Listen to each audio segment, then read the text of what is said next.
Ladies and gentlemen, welcome to the Eyes on Avs podcast. The date is February 22nd, 2026, a day that will be remembered forever in hockey history. Two Goliaths go head-to-head for sports supremacy in the greatest prize on the world stage, the Olympic gold medal. How you doing today, Josh? I'm tired. It's early in the morning, but so far this game has me buzzing because unfortunately we're running a little bit behind. So the game has already started. Yeah, it was. It's always a rough morning, early. Here we are, 6 a.m. Mountain Time, 8 a.m. Eastern, and so I think we're ready to get going. Though the game's already started, Team USA's already scored. Yep, Josh was watching it while it happened. Talk us through it. So I really don't want to, and there's a reason why. It's because unfortunately Cutter Boley just absolutely diced up both Cale Makar and Devontae. I don't want to talk about it. Oh, geez. That's not the start you want for the Avs guys, but great start for Team USA, scoring early in the first period with 6 minutes in. Yep, no doubt about that. Canada's definitely controlled the pace of the play to start the game, but Team USA got their opportunity and they didn't miss it.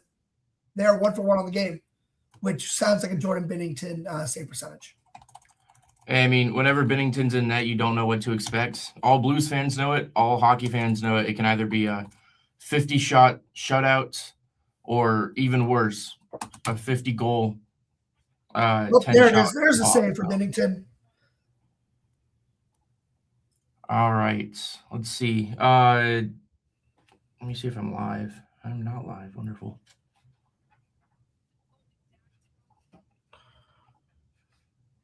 Why is it big? All right. I think we're caught up now. Looks like it. There we go.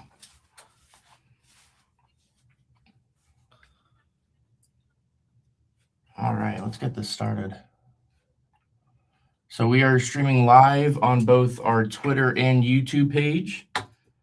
So if you guys are watching this, drop something in the chat. Let us know you're there, up early with us, watching this massive hockey game.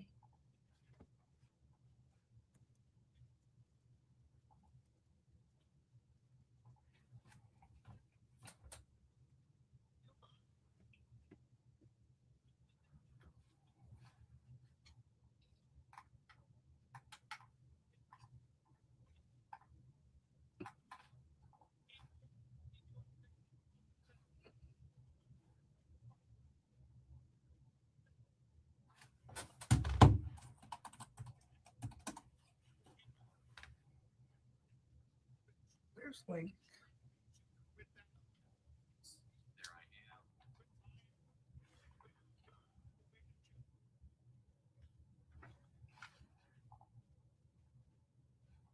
There we go. There's people in now. What is up, everyone? All right, let's see if we can get this out. All right, face-off, dropping back in now. Austin Matthews, captain of Team USA, will win the face-off. Team USA continues their offensive zone dominance here early in the gold medal matchup. Brad Marchand for Team Canada, however, takes it away and works it into the neutral zone where Cale Makar will dump it in. Oh. Immediately, Team USA rocking the gorgeous whites. Those uniforms are beautiful. Historic. This color scheme is exactly what you want to see. Marchand now working it into the middle of the zone. Great Matthews defense with a good stick. It was Matthews and Olympic numbers are so hard to tell. Yeah, that's the tough part is they're not the same as the NHL numbers. So we're trying to struggle keeping up with them. Yep. Canada's in their defensive zone now. And then USA clears it back. Nick's going to play that. He's going to pass it back to whoever number 17 is because I don't know. What is your time stamp? 10:20. All right, bet. Macklin Celebrini, Canada's leading scorer with a good shot on net there. He has been such a young revelation during these Olympics for Team Canada. Putting him on one of those top lines has done wonders for them. Team Canada with a couple massive opportunities there, and they'll just ice the puck. Well, Team USA, McKinnon had wide open backdoor, could not get Wood on the puck, though. Still 1-0 U.S. lead, 9:58 left in the first period.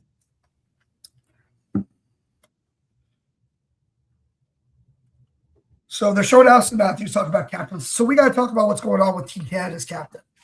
It's the fact that he's not playing today. Sidney Crosby has been ruled out of this game and will not play the gold medal game, meaning that Connor McDavid will suit up as the captain of Team Canada today. Yeah, I mean, McDavid was the hero last year in the Four Nations tournament for Team Canada, giving them the game-winning goal in that final against Team USA. Crosby was, however, on that team that won gold back in 2010, the last time these two teams played for gold medal. Not just that, he was the golden goal.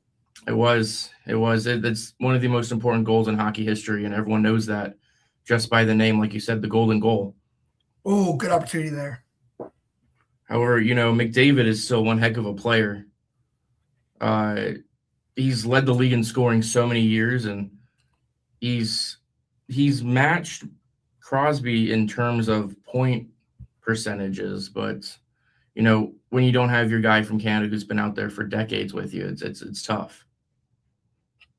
No doubt. I mean, think about it. We went 3 years without a captain. It's hard. It is very, very difficult to play without a captain. Yeah. It's very well known right now that the Avs cannot win without their captain in the lineup. He was out most of January, and they went on their coldest streak. And he helped Sweden out a ton in their quest for medal. Sadly, they didn't get any. But Cale Makar with a shot right into the stomach of Connor Hellebuyck. Oh, we got some extra breakers. All right, let's see if we can get situated here while they're fixing their stuff. All right, Patrick, I got a question for you. Who has been your MVP of the Olympics so far? Ooh, that's tough because you could say Macklin Celebrini. He's been unbelievable. All those goals. Yeah, I think last I saw he had 5. You could say Nathan MacKinnon with his presence on the ice. He had the game-winning goal in the semis over Team Finland. There's just been so many dominant players in this tournament. It's so hard to pick just one.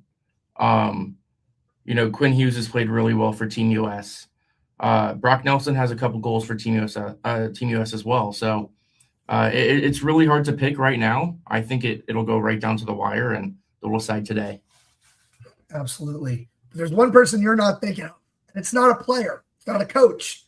I think the MVP has been Kenny Albert. He's been unbelievable. His calls have made these Olympics. Without a doubt. And I'm glad people are starting to realize again how important a good broadcaster is to a game. When ESPN took over NHL, there was a lot of hate with what they're doing with the game, and they kind of killed it along the way. But Kenny Albert out here, NBC's done a great job. It's been so much fun to watch, and Kenny Albert just made it that much better. Absolutely. The way these Olympics have been, it has made waking up at 6 o'clock in the morning to watch a random Sweden game worth the time. And that's what hockey's all about. And that's why we love it so much. Exactly. I mean, even, before going to bed, it's 3 or 4 in the morning, you're watching some alpine skiing, some biathlon, some curling. The Winter Olympics are just, they're my personal favorite. I like them more than the Summer Olympics, but there's just so much about the Winter Olympics and this time zone they're in right now in Milano Cortina that it makes it amazing. Be able to watch it early in the mornings and come out midday and it's still going on. And we're actively watching the last events of this year's Olympics. After this, we'll go right to the closing ceremony. So that's why it was at 6 a.m. Everyone was so confused, 6 a.m. Mountain Time, 8 a.m. Eastern. But it's because it's the last event. And 5.5 hours from now will be the closing ceremony. So it's a good way to end it, in my opinion. This is the best matchup of the entire sport. So McKinnon now working to the middle of the zone. Celebrini back to McKinnon. He was tied up. So we got a comment from my mom. My mom. She says curling is fun. Canada's a bunch of cheaters in curling. The finger. No, you cannot push the stone with the finger. That's not how that works. Cheating. Canada cheated and got away with it, and they got gold. And it's a fraudulent gold. I will stand on that till the day I die. Even without the point from that rock, they still would have won gold because that was in the round robins. But I mean, they were talented. Don't get me wrong, but like you're pushing the stone like that. No, that's not fair. Yeah, you're not wrong. How much is that little push doing? It's not doing much. Oh, back door. Ooh, just missed. So close. And that's the thing about Olympic hockey. It's not like regular NHL. Anything can happen at any time, even more so now because everyone's at the top of their game, playing for their country, top speeds, top players. Like, this isn't just an all-star game or a Hall of Fame game or Stanley Cup final game. Like, oh, turnover, middle of the zone, shot goes wide. Oh, it's really dangerous there. Team USA almost gave up a game tire. And US will just dump it down. That was really dangerous. Turn the puck over right in front of your own net is nothing. Never something you want to do. Canada's been moving real well since US's goal, including outshooting 7-2. So like you said, it could be one of those Binnington games. I'm a D1 Binnington hater. You know that. Without a doubt. I think we all are. How good both – absolutely. These are some of the best uniforms in the tournament. I did make a ranking, and I will go back to those probably at an intermission and talk about them. This entire Olympics was peak uniforms. Except for that semifinal game the other day. That was a little funky. Everything else was amazing. Especially tonight, the whites for Team USA, we talked about this a little before. Front of the net, Binnington pad save. Canada will just dump it out. No icing. Doesn't have enough. That was big pad save there for Jordan Binnington, Team Canada. Good move there by whoever that number 74 is. Once again, I apologize. I genuinely don't know who people are. The numbers are so confusing because they don't wear their regular in-season numbers. So I see number 74 and I'm like, 74 is not a common number.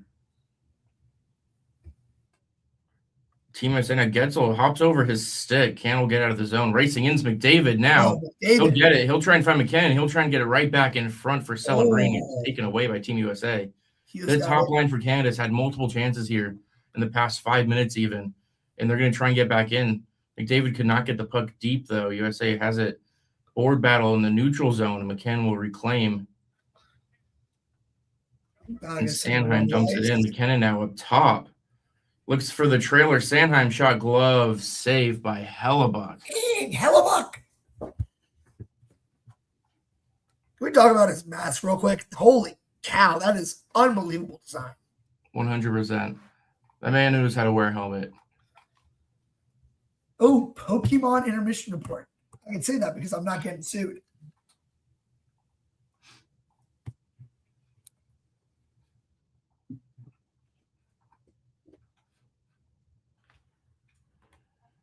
All right, so these two teams, everyone knows they're massive rivals. Team Canada, Team USA, going back to last year's Four Nations. That was the most recent time they faced each other.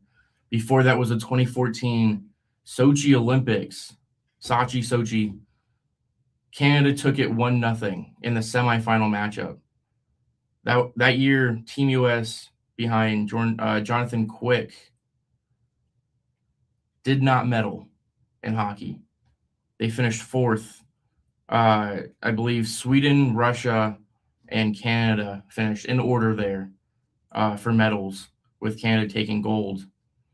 And then going back to 2010, the last time these two met for gold medal was the golden goal that we talked about before. February 28th, 2010 was a 3-2 overtime for Canada with Crosby game winner. I mean, you can't tell me it doesn't. It just feels right when Team USA and Team Canada are the two teams on top and are playing for gold. No disrespect to Sweden, no disrespect to Finland, no disrespect to the other nations who were able to make the tournament, Germany, and especially Russia, because I think Russia not being in the Olympics it feels like a missing piece. Yeah, it's a little funky. Some NHL players made some comments about it not being a best on best without Russia there.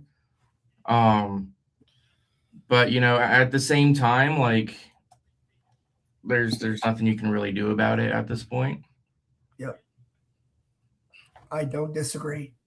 Anyways, puck drop here, 4:49 left in the first period. Hector, please take over the play-by-play because I can't do it.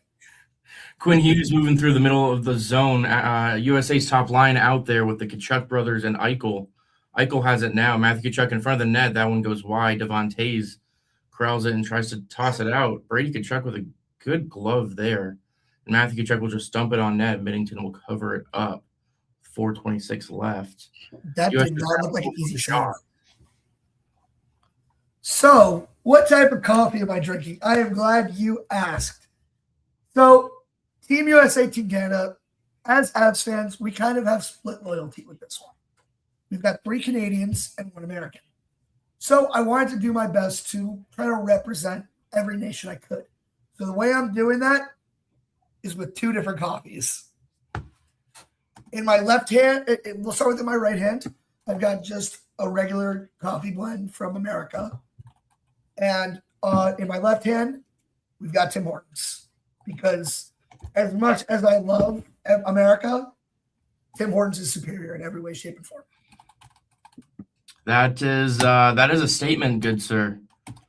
I don't know how my East Coast relatives will feel about you saying that. Dunkin' Donuts is a second place, and then Starbucks is a way below third. Boston's second place to no one, mister. And you're only second place to Timmy's, okay? Only second place to Timmy's. That's wild. I will stand by that. That's second place to Denny's is wild, bro. Yes, that's a choice in that. Words right there, actually. I do realize that. Leave me alone. So you've had 2 today so far? Or you're on 2 right now? These are both nearly full. I'm selling so far. By the end of the day, they will both be done. Keeping it 0 right now. We haven't finished one, so I can't say I've had one yet. So all right. 3:50 remaining. Icing is called against Team US, so they'll hop back into their defensive zone for a face-off. Right now on the NBC coverage, they're going through the goalie comparisons. Each goaltender, Connor Hellebuyck for US, Jordan Binnington for Canada, have played 4 games so far, with Hellebuyck giving up only 5 to Binnington 7, which shows the rest of his numbers being better, except for that 1 Canadian shutout. Canada ended up shutting out earlier in these Olympics.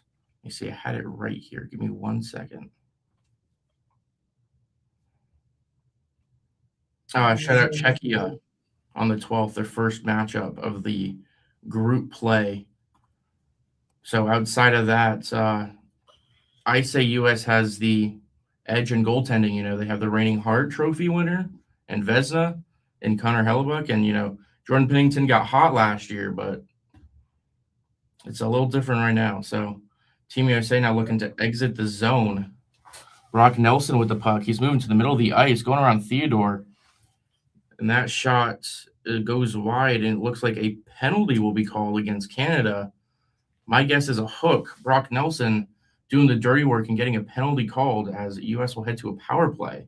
That is Shea Theodore heading to the box. I think I might be a little ahead of you, unless you were just doing commentary a little too late. What are you talking about? What are you watching on? Are you on Peacock or NBC? Amazon Prime Video via Peacock. Right. That works too. Shout out my parents for letting me use their account. You guys are much appreciated. Love you guys. It's another good part about the Olympics is you can watch it almost anywhere. Unlike all other American sports streams, you have to pay so much money and you can't watch it all in one place. I've been able to watch every single Olympic event on Peacock. Nothing's been blacked out. Nothing's been on a different channel. It's been amazing. Yep, you called it Shea Theodore hooking penalty. Good call. So Team US looking to go up 2 late in the first period. Kale McCarr, Toews Backdoor. Matthews passed and set a shot right point blank in front of the goaltender. And Canada is able to get it down the ice. 4 for 14 on the power play of these Olympics for Team US. And Matthews now trying to take it right back into the zone. He's out there with Sabres' Tage Thompson, who scored a goal, I think a pair in the semis against Slovakia. I could be wrong about that. Quinn Hughes controlling the puck. He'll send it down Matthew Tkachuk now. And back to Matthews. Team US is set up on the power play. On the other end is Jack Eichel. You could be looking for a one-timer. Jack Eichel now. Bottom circle. He'll work his way back up to the top. And he'll go low for Tage Thompson. Trying to find the bumper for Matthew Tkachuk. It did not work. Back up top. Jack Eichel. Goal line, in front of the net. Good save by Binnington and Tage Thompson. And that puck will be squirted out. For a second, Canada thought they had it covered. Unluckily for both teams, it was not covered and it did not go back in. Ooh, Quinn Hughes almost tried to do it himself. 30 seconds remaining on the power play. Team US has their part of their second unit out there now. Getzel now working the puck into the zone, tries to go back up top, and it will get up there after some battle with the Canadian player. Jack Hughes now trying to find backdoor for Boldy. It was a good stick by Canada. Finding the bumper. Nope, goes back up top to the blue line. Team USA shots. And that is a kill for Canada. It was a really good penalty kill. There, Canada was in the lane of every single pass. Now a quick chance. Theodore just shot it down and iced the puck. Oh, what a bad decision by Theodore. Shea Theodore coming right out of the box decided to dump the puck into the zone for an ice instead of taking an offensive scoring chance with an odd man rush. And there's a very audible groan from the mostly filled Canadian fan arena. Honestly, the most impressive part about that is just how well Canada has been able to travel for these Olympics. Their crowds have been nothing short of extraordinary, especially for being in Europe. Yeah, in every single event too, there's been a ton of Canadians. Not just, in the main big sports. It's been in every sport Canada's been in. All right, face off now to the left of Binnington, won by US. Quick shot on net, but it's an unfair face off, and they'll do it again. Vincent Trocheck's not happy about that. But either way, we'll have another face off with 48 and change remaining in the first period. It is important to note that the referees and the linesmen for this game, two of them Quick are shot Canadian. Again. One of them is American, and then one of them is Finnish. I'm so sorry, I interrupted you. What were you saying? When it comes to today's officials and line judges, two of them are Canadian, one of them is American, and one of them is from Finland. Surprisingly, Correct. no Wes McCauley in this game. Yeah, I hope they're not going ages against Wes over there. That'd be very upsetting. Love Wes. Both guys, 5 minutes each for fighting. US wins the faceoff again. There's a puck battle now behind the goal line in the half wall. Build up at the boards. JT Miller's getting a little shovey in there, trying to get the puck out. Canada will finally get it up and out of the zone. McDavid chasing after it. He will not get there. 23 seconds now remaining in the first period. Team US is trying to make one last push. Yep, literally read my mind. That's not necessarily a turnover, but it was a bad pass by Mark Stone. US now with numbers. Pulling away Matthew Tkachuk. One-timer saved by Binnington into the corner now. With 2 seconds left, we'll just dump it in. And Team USA, after 20 minutes, holds a 1-0 lead. And that is really, really big here in this gold medal matchup. Absolutely. An early opportunity for Team USA. They take full advantage. And then from there, this is just good old-fashioned great hockey. You can't ask for more than this. Exactly. So Minnesota Wild, Matt Boldy gives Team USA the lead through 20 minutes of play. That You will just go saw the to. replay of the goal right there. You see why I don't want to talk about it. Let's see, let's zoom this back real quick.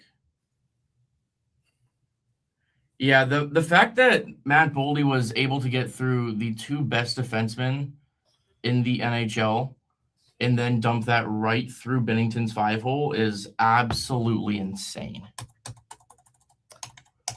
I mean, the through the 5-hole doesn't surprise me because it's Bennington, but bouncing pucks, splitting the defense, just crazy stuff. Yeah, that was a heck of a play there for him. Wow. So, all right. First intermission. Any thoughts by anyone watching? Any thoughts by Josh? Anything you guys want us to cover here? That We have some second intermission goodies. We have some possible first intermission goodies as well. let's see if I know how to do this because I want to take a quick diversion. I mentioned that I would talk about it a moment ago. Let's see if I can do this. Let me see if I can do it this way. I'm trying to figure out how to work this thing. I don't know what the thing I'm doing. Let's see if this works.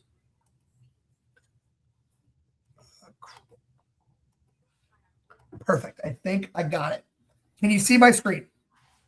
No, they cannot. Let me move some things around here. Hold on. Let's throw that there. There we go. Ignore the ad in the corner. Ladies and gentlemen, here are the RM Bulls official uniform rankings. I am going to make one change, however. These jerseys have earned their way to the S tier. My goodness. Now, looking at all these uniforms, I would say everything B and above is still a top tier jersey. Everything here is amazing. But for me, the crown goes, the two best overall uniform sets goes to America and Sweden. I think they have the best uniform sets. I've always been a sucker for the way Sweden does their uniforms. Finland's blues are beautiful. Slovakia's uniforms are beautiful. They're all beautiful, except for France and Italy. Guys, get your crap together. Yeah, we got to pick up the game a little bit. Like, real talk, France, I am so disappointed in you. Because look at this. What is this? Why are there so many lines? You are France. You have so much cool stuff to work with. What are we doing? Yeah, I mean those are really questionable. It's kind of tough to tell. Maybe you want to zoom in just a tad bit, but it looks like it's just wavy lines down there. It's not even wavy. Are they just straight flat lines? They are straight flat lines on the chest and on the arms. Wow. Okay. So yeah, I completely agree with you. Team US and Team Sweden have some gorgeous jerseys out there. My personal favorite is the US white. The US blue is pretty gorgeous too, but it has that nostalgic feel to it when you throw that white out there on the ice, which is why I love they're wearing it today. I think Canada, I look at Canada's white uniform, and I think that is a beautiful uniform. Because, I mean, red and white, you can't get much better than that. And then I look at their home uniforms, and I'm like, why is the maple leaf black? Yeah. Why? Yeah, the white unis do give a good. What was the word I was looking for? The white uniforms really show the maple leaf for what it is. Like you said, when it's a little black, it looks a little funky. But it looks really good. Again, the only bad ones are France and Italy. US is good. I really like Slovakia. Finland's home blue is really, really cool too. I love the logo. Finland doesn't have the chance really to show off their logo too often, but I really love what they did with their jerseys this year. I mean, some of these are just iconic. The Three Crowns, the Suomi, it's all. This has been one of the pinnacles of just uniform rankings uniform making for the Olympics. I think I know it's customary to like roll out a new uniform every single Olympics. I think for USA, Sweden, Finland, stick with these for a very, very long time. Yeah, I agree. I don't think there's anything they need to change. I don't know when the last time was they actually changed the design of the jersey, but it looks phenomenal. It's clean. It's gorgeous. The color scheme is phenomenal. And now I'm going to vent about something very quickly. I ordered myself. I wanted to do something nice for myself. So, I ordered myself a yellow Gabe Landeskog Sweden jersey because the blue jersey looks great, but I'm a sucker for the yellow. I don't know why. And I order it, and it says, it'll get here February 27th. So I wouldn't have it for the stream. But then I go check, and I own up to it. I order my jerseys from China. I'm sorry, I'm not spending $200 on Fanatics. We don't like Fanatics here anyway. College student. Let me live. So I go to check, and I get the notification that, your order's been shipped to America. And I won't get it until April. DHgate, what the heck? That is so far off from not just the Olympics, but you might end up getting that after the regular season is over. Right now, the current date is April 14th, which that's really tight. That's really tight. I think that I know last year's final game was on April 14th. Let me check to see. I'll have it for the game against the Kraken on April 16th. Yeah. Hey, I mean, a Landy jersey is a Landy jersey. Absolutely. I've been needing to get one for a while. I am not wearing my Cale Makar jersey today because as much as I love him, I did not want to wear a Canadian jersey today. Yeah, I am actively repping the Avalanche Quebec Nordiques Cale Makar jersey. Gives you the best of both worlds. It's a gorgeous jersey. It gives both U.S. with the Avs and Canada with the Nordiques logo. No, it doesn't. It's Quebec. Quebec is in Canada. Correct. However, this was released with the Avalanche, so. You know what? You bring up a very, very fair point. I'll let you live. Thank God. I was hoping you would. That would have been scary.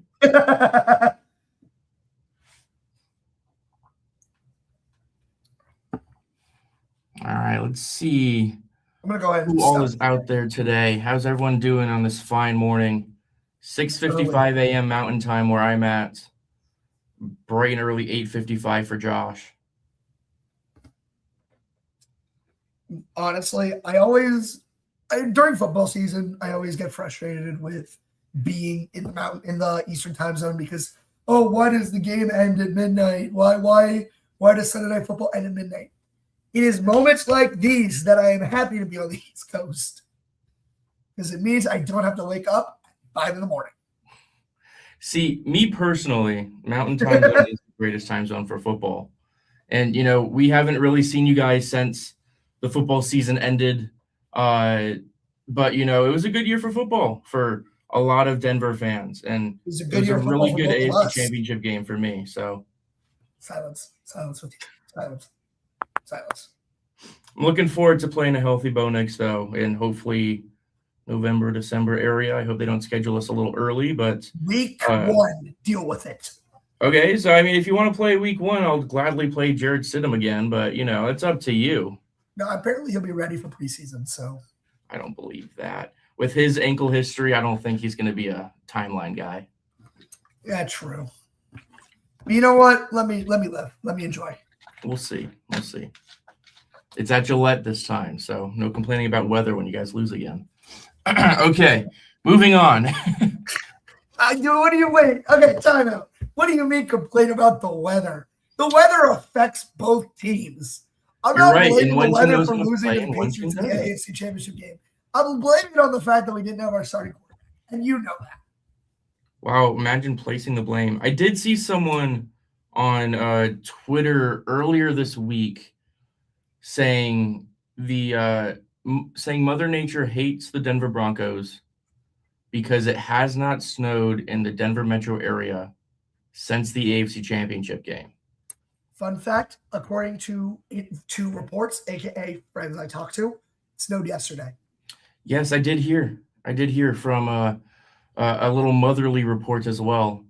You know, being out here in Phoenix, it's already getting a little warm. We had 80s a couple of weeks ago. I took a trip to Columbus this past weekend where it was low 30s, so that was pretty enjoyable. But we're expecting a high 80s. We're going to touch the 90s next week out here in Phoenix, and I am ready to not partake.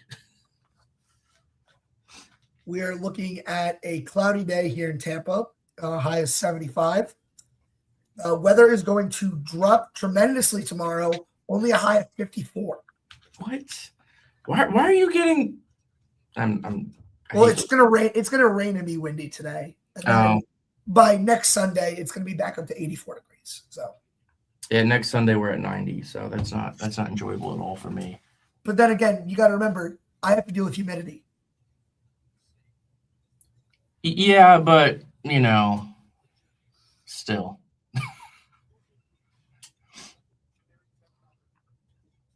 All right.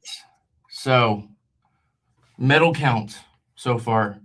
I don't know if everyone should have seen the U.S. versus Canada women's matchup this past Thursday. I know it started Beautiful game. class. Beautiful. It was a gorgeous game. I watched every second of it.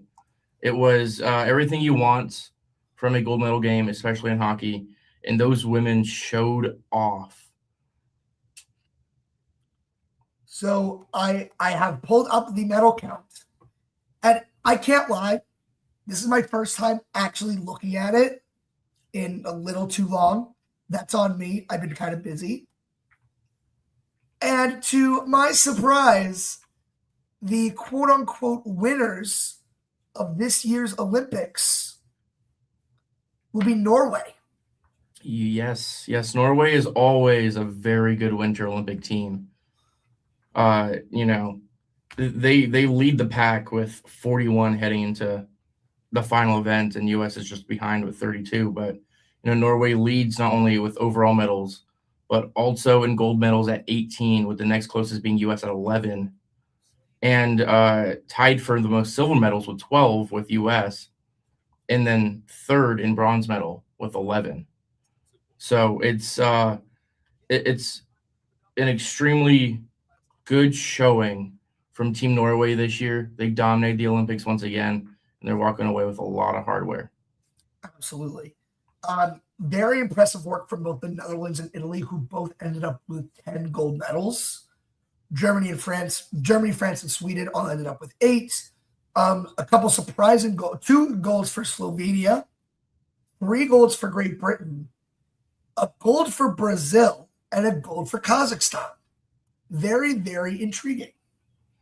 Yeah, that Brazil gold medal came from athlete Lucas Pinheiro Brathen, who took the gold in, I believe, which one was this?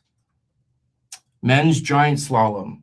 Took the gold in slalom. So good for Brazil. You know, everyone knows them as a warm weather country, warm weather team.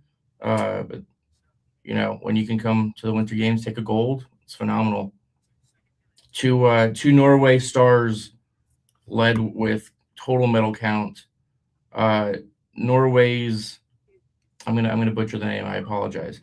Norway's Johannes Hasflat Klæbo, I want to say, 29-year-old, won 6 gold medals, the most by any athlete this year, and the most total medals overall.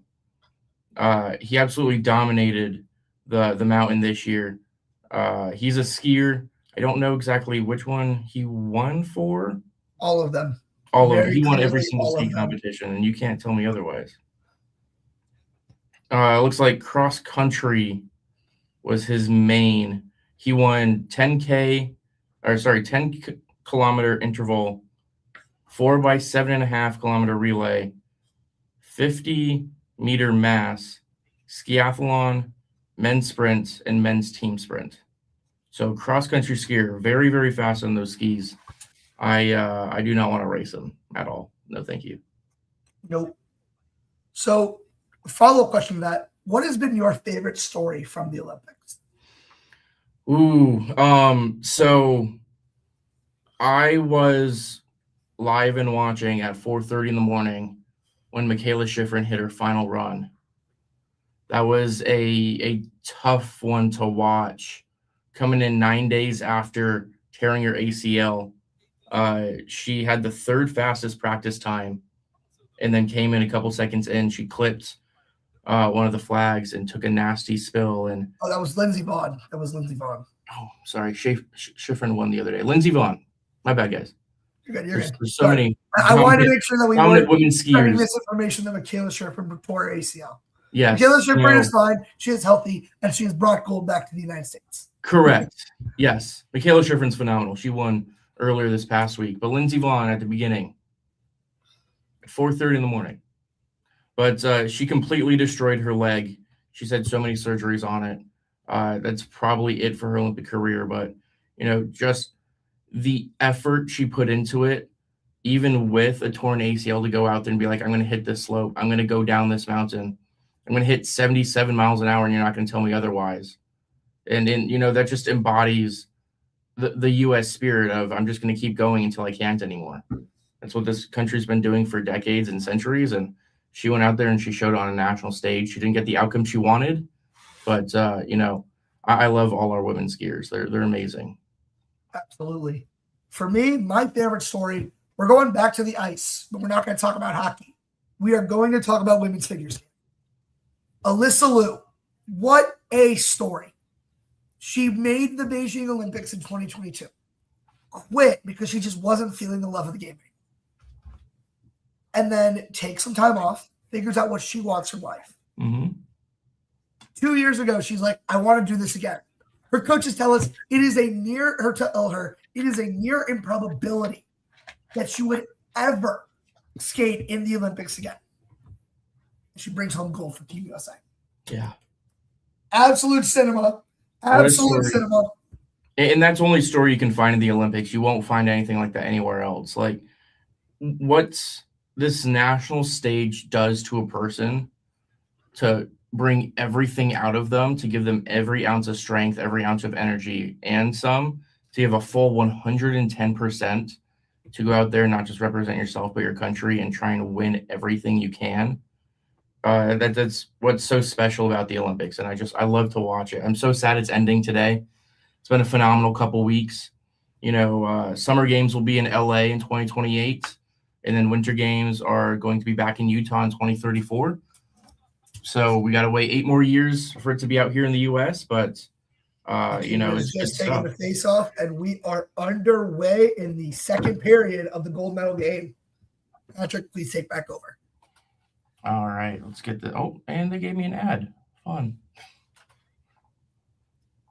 All right, you guys got to hold on 2 seconds.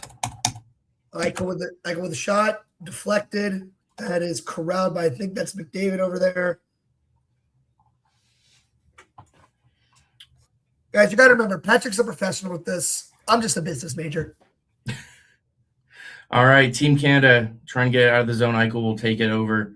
Matthew Tkachuk in his own D zone now will dump it off to defenseman Quinn Hughes. Tries a quick stretch pass, misses everyone, and will go down for an icing with 19:23 left in the second period.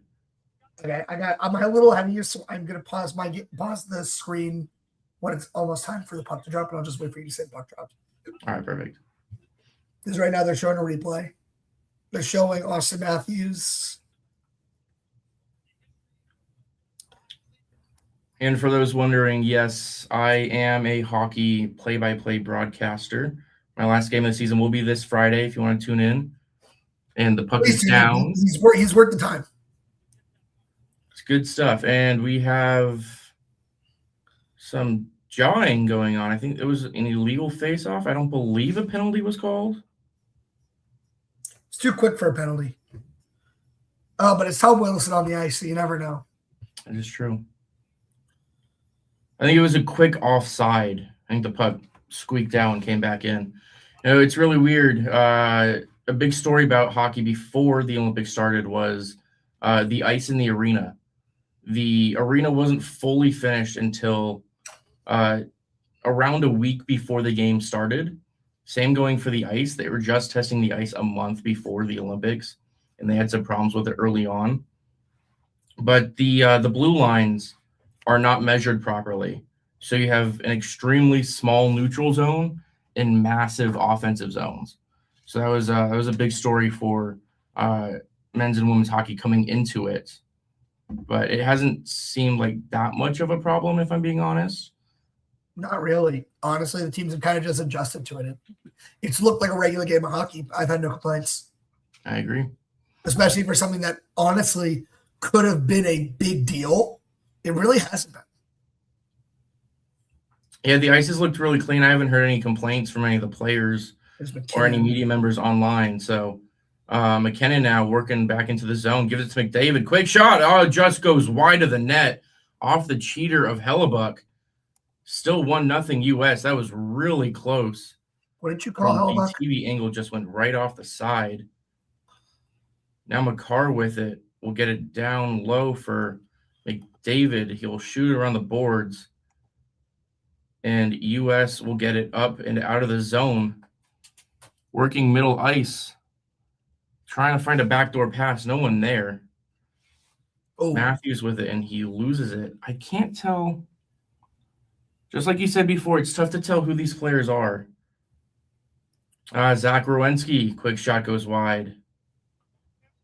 And I'll go all the way down to Hellebuck, who stops it behind the net, and Boldy with it. Trying to get out of the forecheck. Gets all the way down for Larkin. Larkin to Gensel behind the goal line. Team US has some control here. They're not necessarily set up, but they're passing the puck around. Someone is stickless. I don't know who it is, but someone is stickless. And the puck goes out, down all the way again. Hellebuck will just make the pass. Big hit laid behind the boards. Oh. Charlie McAvoy will pass it up. Jack Hughes. And I just saw that stick go flying across the screen. Someone just threw a stick. We need more. As much as I would love there to be more fighting, especially with this being the last game, unfortunately, Olympic rules dictate that if you fight, if you drop the gloves in the Olympics, you are ejected from the game. Yes, automatic game misconduct. People were not real happy with the rule, considering what happened during the Four Nations last year. Cam Makar with a near turnover there at the blue line. Cam will get it back. Working in the zone now to Nick Suzuki. That's an opportunity. That was that was cool. Oh my goodness. Passed it behind him. That was ridiculous. Canada was moving well there for a second. They have to get better shots on net. Absolutely. To the front, taken away by Austin Matthews. He'll just give it up to his teammate Brady Tkachuk, who gives it to Boldy, and he'll work it into the offensive zone. Take it away, Mark Stone to Devon Taze. Taser gets it up into the neutral zone, and Team Canada will dump it in, go for a bit of dump and chase here. 16 minutes remaining in the second period, still down 1. US has played their game fairly well, trying to just keep the puck away from the Canadian offensive zone, and when they do, shot here, bobbled and still goes wide. That was really close. Hellebuck did not play that one well. McDavid trying to go back door to Larson. Picked off by Matthews. And into the neutral zone, and now the defensive zone of Canada. Larson going up, trying to catch US in a change. Front pass. Oh. Good defensive play there by Eichel. Tom Wilson with a shot. That one's blocked to the corner. US cannot get it out. Still in with it is Team Canada. Quick shot, and that one goes wide. Good save with the pads by Hellebuck. These US skaters have been on the ice for near a minute now. They're getting real tired. Marchand with a good play. Shot off the pad again of Hellebuck. Jack Eichel gets it out of the zone. Boldy tries to flip it, and it's a poor flip. Barely goes past half ice. Back in goes Tom Wilson. Shot straight away. That's a good block there. I believe that was, I don't know who that was actually. It was a great block shot by U.S. defenseman. Boldy will get Carter Boldy is going to be able to clear that to Bennington, and they're finally be able to get off the ice. Carr with it now. Kale gets hit up high with the stick. No call there.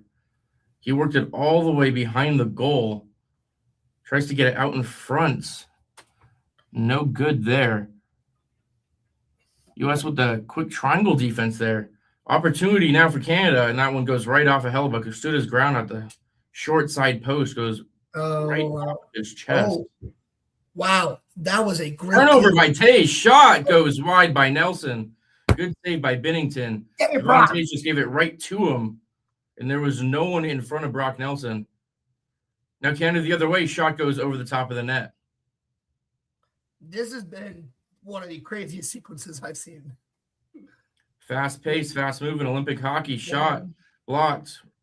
Rebound now. Larson gives it to McKinnon. McKinnon to Theodore. Back to Larson. Shot off the south side of the post. McKinnon with the up at the blue line. Oh, it hit the air and stick. McKinnon was trying to go back to Theodore. And the stick just sitting at the blue line. It goes right off it and out, and U.S. can make a partial change. Yeah, Team USA needed that. That was an unbelievable shift from that line.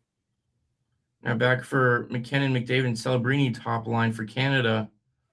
U.S. making some good plays, and Matthews will get it out. Captain America is working nicely today, doing what he needs to do. McDavid gets it in. Oh, that's got to be a penalty, isn't it? Fans are looking for a trip. Players too. Nothing called. Wow. I like putting the whistle in the back pocket today. Let them play it out. There was not a massive penalty there. Almost cleared out in front too. Straight away shot. Tage Thompson save Binnington. Rebound is loose, and Binnington will finally cover it up. You know what? That entire sequence deserves a round of applause. Yes. That was a very good 4 or 5 minutes of hockey right there. Oh, geez. Hey, people compare this to playoff hockey, but I think because everyone here is just so much better than fourth lines on 8th place wildcard teams, by far the Olympics are way better than NHL hockey playoffs, and I don't think that's really saying much in my opinion. Yeah, going on Twitter immediately after that sequence, I already see Jesse Pollock saying that could have been a trip. Honestly, I said it out loud. If they had called a trip there, I would not have been mad at it. It definitely could have been. I'm fine without the call. It's early in the game still. If it was, in the offensive zone and not just around the blue line, if it was leading to a direct chance, then I would have been a little upset that nothing was called there. But I like the no call.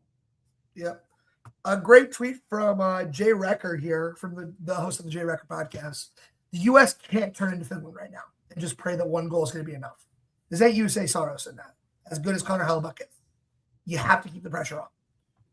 Yeah, no, this won't be like their last meeting. This won't be a 1-0 game. It'll definitely stretch its limits. There's been a couple mistakes by both sides. I think U.S. needs to do a better job of finding some offensive pressure instead of just hoping for the downfall of Team Canada. We can hope for that, but they got to make it happen. Exactly. So, yeah, I don't know right now. I think there's a good flow right now. There's a good flow of hockey.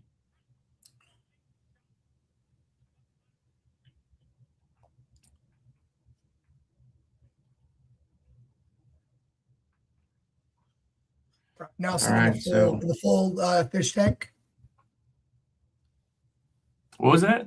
Brock Nelson in the full fish tank. Yes. There's a story. It's goofy, but I love it. I love it so much. I can't explain why it's so funny that the old man has that on, but it's really funny to me. Oh, good takeaway. I want to see him. Oh, shoot. Opportunity. Oh, wow. He was losing his balance anyway. I'm not surprised there was no penalty there. Wow, getting some chippy hockey right now. Jack Hughes with it at the top of the zone. Sorry, that's Quinn. Trying to shot. Tom Wilson's the only one there. That would have been a wide open net for the U.S. Oh, take away. Jack Hughes with it now. To the front of the net, backhand saved by Bennington. Oh my God, Wow. Tage Thompson almost roofed I one did there. not think Bennington had that in him. Tage Thompson, big hit, lower boards. Canada finally gets it out. No icing there. 11:52 remaining in the second period. It was a really good opportunity for Buffalo Sabres. Tage Thompson, a good save by Bennington. Throwing that blocker out there, just knocking it away. That was printed straight for the top shelf. Wow. Let me tell you, Buffalo has been and we'll talk about this in the second intermission. Buffalo has been a very pleasant surprise in the NHL this year. It's been pleasant to watch them get hot. It's tough for Sabres fans because they had pieces and they just gave them all away. But now they've hit a bit of a stride at the later half of 2025. And I think all it took was just making the changes that needed to happen a long time ago. The coaching change, clearing a little bit of the staff. It needed to happen sooner rather than later. You can't have 13 years of miss the playoffs and not change things. You know, it's breakaway. McDavid right down the middle shot. He could not pull the trigger. Too many dekes and could not get a shot on net. And that one just gets pushed wide by Hellebuck. Going the other way now goes the U.S. and tripped up in the neutral zone. Again, no call there. And they will call that a hold. Oh, my God. Oh, shoot. A hold by, I think, Team Canada. Looks like Hagel might be going off for a hold. Or actually. Maybe on Team USA. Yes, it'll be a Canadian power play. Jake Gensel will be heading to the box for a hold. Too many no calls in a row. They had to call something. A little too chippy out there, and they had to call something. And Connor McDavid, he got no shot. He was going forehand backhand on it the whole time, and he couldn't get a shot away. As soon as it opened. Really well done by Hellebuck. He stood his ground against one of the greatest skaters in our game today, and it just Connor McDavid couldn't do anything. Now, if you're Team Canada, this is the situation you want to be in. You want to be on the power play if you're Team Canada, which is something we can't say for the Avs, unfortunately. Yes, Team Canada's power play is really, really good. You know who was on there? They had earlier in the Olympics, you know, you had Crosby, McKinnon, Makar, McDavid. You know, those are the guys you want out there. I believe Sam Bennett's their fifth, just because of what he does on the power play for the Panthers. I believe they have Celebrini out there now, though. Celebrini's earned his time on the power play.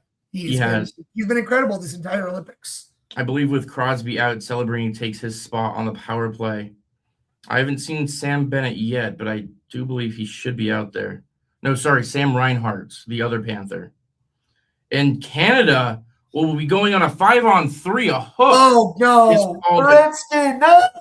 Zach Werenski hooked Cale Makar all the way along the boards. And Team Canada for a minute 33 or until they score first will be on a 5-on-3. That is massive. That is in a one-goal game. Team USA, that is not what you want. Oh, no, that's Charlie McAvoy. Sorry, Charlie McAvoy. That is a bad penalty for a guy like him to make. And it just gets stuck in Makar's right between the legs. Yeah, McAvoy, you can't do that. It started at the circle to the right, to the left of Hellebuck, and by the time U.S. touched up, they're on the right half wall. So that's a tough penalty there for Team U.S. So 5-on-3, McAvoy to the box for hooking. 10:05 remaining in the second period, and Team U.S. will win the face-off and get it cleared down. That's a good start for them. Let me know what are you at on clock? 9:54. 1, 2. All right, there we go. We should be back on time. I was 4 seconds ahead of you. All right, perfect. I'm at 46. McKinnon with it now up top to Makar. Back to McKinnon, one-timer off the shoulder of Hellebuck, and that'll roll off the boards and out. Makar will retain it in the defensive zone. He'll try to go to McDavid. It bounces off his stick and cleared back out by the U.S. all the way down. Binnington will play it. Cale Makar out there with the puck. He'll drop it back for McDavid. He has McKinnon to the side of him. He'll give it to McKinnon into the offensive zone for Celebrini. Back up top for McKinnon. Excuse me, that was Makar. McDavid now at the circle, back down to Celebrini, back top to McDavid, back to Celebrini, back to McDavid, straight away, back to Celebrini. One-timer saved by Hellebuyck, right on the post, and U.S. will clear it all the way down. 30 seconds remaining in the 5-on-3. McDavid gets the pass they to just Binnington. made it He change moves the into guys zone, behind him. 2 guys in front of him. McKinnon with it now. At the top of the circle goes to Theodore. Down low for Celebrini. Up top for Theodore. Over to McDavid. Back to Theodore. To Celebrini. Shot. Saved by Hellebuyck. Still loose. And the whistle is blown. Heck of a save again by Connor Hellebuyck. The puck was flying all over the place. He kept his eyes on it and no goal. With 8 seconds remaining on the 5-on-3, we'll have a face-off. Wow. Connor Hellebuyck standing strong for Team US in net right now. Just great work from Connor Hellebuyck. You can't ask for more from him.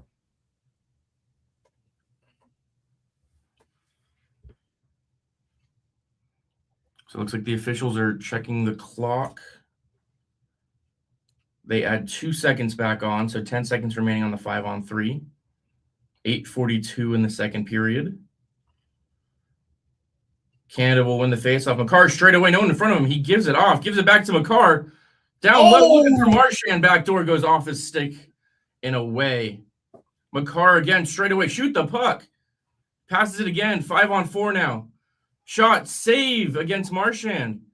Oh, that's going to get out of the zone. Go all the way out and down to Canada's defensive zone where Binnington will play it. Mitch Marner now will try and work it back up the ice. He's going to get pucking deep. And that is an ice. Mitch Marner has iced the puck at the end of the power play. Team Canada spoiled the opportunity as the United States penalty kill. Stand strong. Just missed opportunity after missed opportunity for this Canadian power play. That was every opportunity they could ask for. Hellebuyck was on the ground. Hellebuyck slipped on the slippery ice, if you believe it or not. And he was down on double pad stack and was still able to get up and make the save at the post against Marchand. Holy cow. So with 5 seconds remaining on the power play for Canada, it'll be a defensive zone face-off. Wow. These Team US killers have not given up a single power play goal yet in these Olympics. And they'll stay strong once again. So Canada wins the face-off. The power play is up. We are back to 5-on-5 hockey. He's going to go for Marner working it in. Tries to give it off. Shot goes up into the netting. And they will go to a TV timeout now. Wow, another great stretch of hockey, Josh. That was I love Olympic hockey. There's nothing like it. Yeah, it's phenomenal. There's a ton of fans outside watching on a screen getting ready for the closing ceremonies. But, you know, it's so interesting. I was thinking about this yesterday, talking with some friends. I'm interested to see what the viewership of this game is going to be, considering it is the largest hockey game in decades, in my opinion, since the 1980 game against the Soviet Union.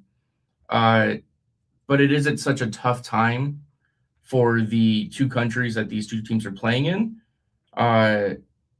being so early in the morning.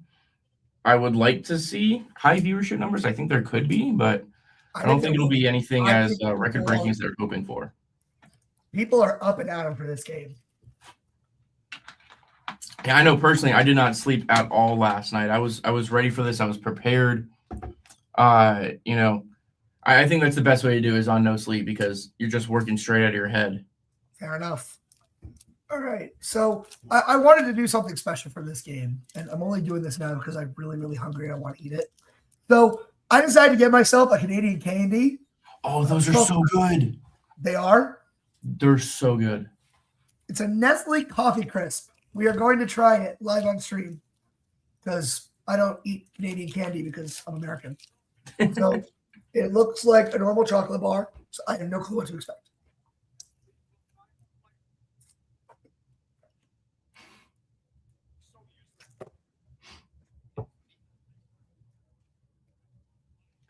That's awesome. That is an awesome candy bar. That is awesome.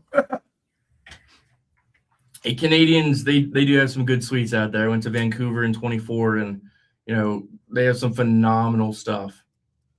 The best way to describe it is it's like you mix a Kit Kat with like a coffee flavor and make it thicker. Look at how thick this thing is. Yeah, it's massive.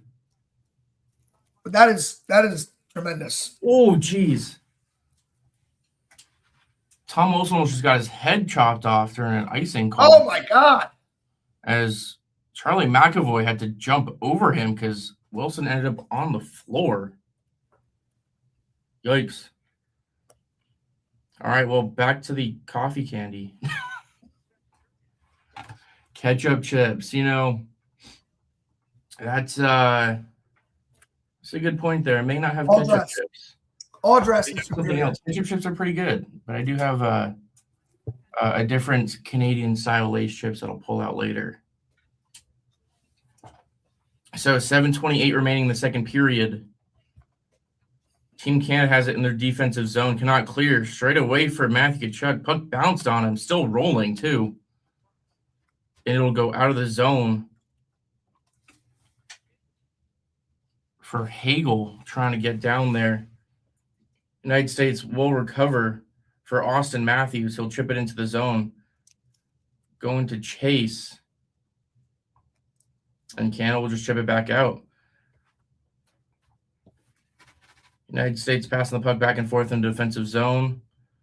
Gets the puck down low for Jack Eichel. Trying to throw it to the middle of the ice. Will not get it through.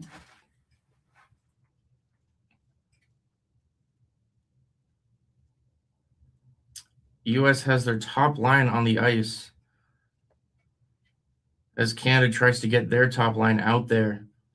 Almost another turnover in the middle of the ice for Team Canada. That was dangerous once again. There's been too many turnovers for Canada in their own defensive zone. When you keep doing that, you're not going to win hockey games that way. Canada finally gets it out. McDavid playing forecheck. He's just going to go off the ice. That's a really bad shift for Canadians' top line. They were in the defensive zone the entire time. And now the U.S. will ice the puck. That is unlucky. That's bad timing right there. So anyways, this candy bar is awesome. Yeah, it's good stuff.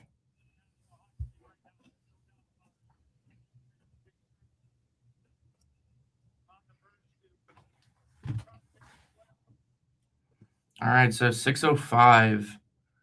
Offensive draw to the left of the United States goaltender Hellebuyck. And U.S. will win it. Oh. Can't get it out. Makar at the blue line. He'll get off to Taves straight away. Oh, just goes wide again.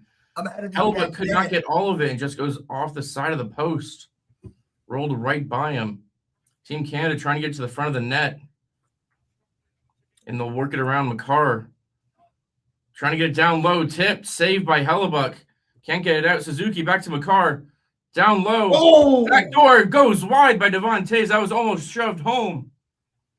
Nick Suzuki trying to get back up top. Marner back to Suzuki. To the right of Hellebuyck, and he'll lose the puck. And out of the zone with it goes Cale Makar. Canada trying to work it back through. Suzuki shot. And that'll be tipped up and out. More good opportunities for Canada. They just can't find the good shooting angle. They became flat-footed right in front of the goal. They didn't pass it. They couldn't skate out of it. I don't know what happened, but 1-0 still, United States. Canada has had every opportunity to take a lead in this game, and they haven't. Yeah, I don't know what's going on. I can't explain it, but it's like a hesitation to pull the trigger. It's like, I don't know if you saw John Cooper's mic'd up from the Four Nations last year in that finals game. He told his players, be selfish, shoot the puck. And I have a feeling that same message is going to be told in the second period. Yeah, I mean, John Cooper is still head coach of Team Canada. There's just a lot of passing going on right now. I think a lot of players have noticed it. A last I saw, they're out shooting the U.S., but that could have flipped since the last time I looked. But, they have to do better of getting shots away when they have opportunities. You go back to the McDavid breakaway, no shot recorded there. And there's no one in front of you. You're one of the greatest players on the planet, and you can't get a shot. So you need to start throwing pucks at net. I mean, a lot of the credit does still go to Hellebuyck. He's been incredible this game. No doubt about it. But how much of it is Hellebuck's good play? And how much of it is Canada just afraid to pull the trigger? Yeah, I mean, he is the greatest goaltender in the world right now. He's proved it time and again. But his saves, for the most part, have been fairly simple. He sat there and let the puck come to him. He didn't have to do too much with it. But, there's still plenty of time to go. Canada wins the faceoff with 5:10 left in the second period. They still have their top line out there. At least Celebrini is, and McDavid. I don't know who was in front of the net there trying to screen, but it was a glove save by Hellebuyck, and they'll do a faceoff once again. Oh, look at Wayne Gretzky. He's here because, of course, he is. Great one for a reason. He's the only great one I see there, too. Is that Tyson Barrie behind him? That's not. That's a Barrie jersey, though. It's pretty funny. Shot from the blue line does not get through the skates. Thomas Harley throws it down low. Connor McDavid with it. Now it looks like John Cooper went with a little bit of line change for a second, but all three Canadian top line. Celebrini out front. Rebound open. Still available, and U.S. will just chip it out of the zone. Wow. Celebrini was wide out in front of the net, could not find the back, and then the rebound was there for McKinnon and McDavid, and it rolled all the way to Celebrini before being tipped out. Just another opportunity missed by Canada.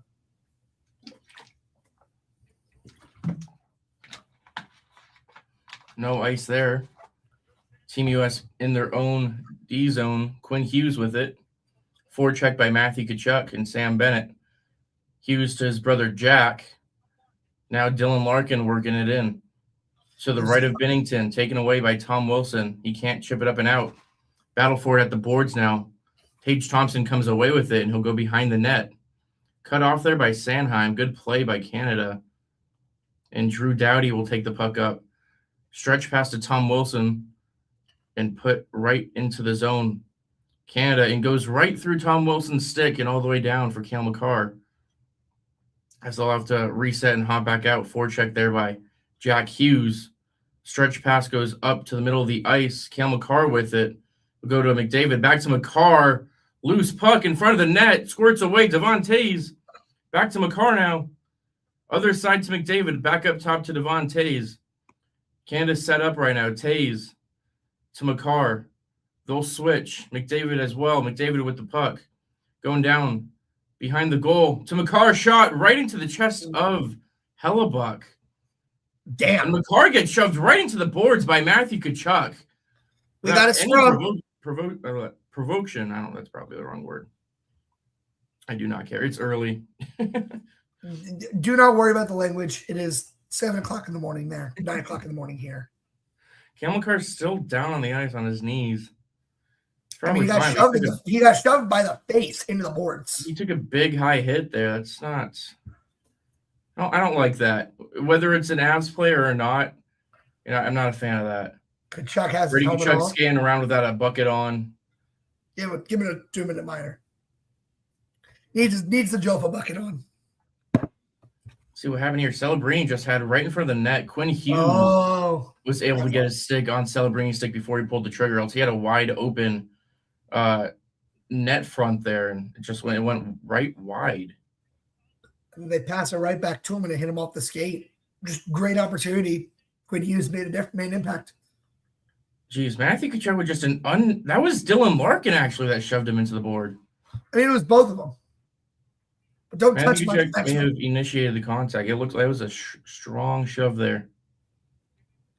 Quinn Hughes has two faces. Quinn Hughes has two faces, locked in and Exactly. Locked in and locked out, but sort of locked in still. He definitely is an undiagnosed ADHD kid. Calling it now. He has something undiagnosed, that's for sure. All right, Cale Makar with it now. Canada try to work it into the offensive zone. It goes over the stick, and U.S. will corral it. Tossed back up, and that'll be an ice against the U.S. 2:37 remaining in the second period. So U.S. being outshot 24-15. However, they leave Canada 1-0.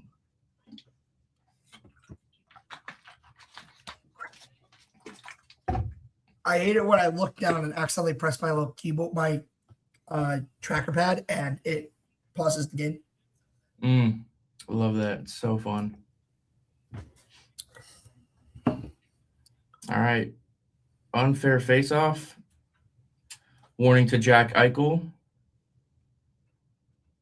Off the ref skate there. And U.S. will come away with it. A little bit of soccer play there. That's the wrong Olympic sport, buddy. Working into the zones of McAvoy. That was Brock Nelson there that gave it the puck a little kick. Trying to get a straightaway there. Not available, though. Screw it. Brock U.S. Nelson. defenseman's cut him right off. Let Brock Nelson play the World Cup. Make it happen, Team USA. Exactly. Brock Nelson will bring gold back to the U.S. in soccer. No, he'll bring us the World Cup. Without a doubt. He's better than Christian Pulisic. There, I said it. Hot take. It's happening. It's being clipped, I swear. Oh, no. Dang it. And that'll be. I love Hershey, Pennsylvania. Yeah, exactly. Icing against Team US. They'll go back to their defensive zone with 1:51 remaining.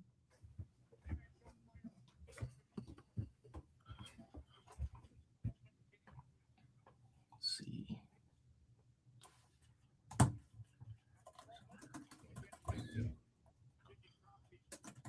Oh, that's the wrong button. And we are in the year for world sports. We got the World Cup coming back. Shot by Makar, score! Cale Makar ties the game up with an absolute snipe. Goes right by Connor Hellebuyck. And the it was only a matter of time. The Cale Makar does it. Up at 1. Totally wasn't looking down at that exact moment when he scored. That was a phenomenal shot by the best defenseman in the world. And it is knotted up 1-1 with 1:44 remaining in the second period. Cale Makar absolutely showing off who he is. Got that assist from Taser. And no one in front of him just goes post and in on the far side of Hellebuyck. Heck of a shot by Cale. That's why he's one of the best defensemen. That's why he's the best defenseman in hockey. Because he can score, obviously. Wow. Canada fans are getting loud in Milano Cortina right now. So we are hitting the ones.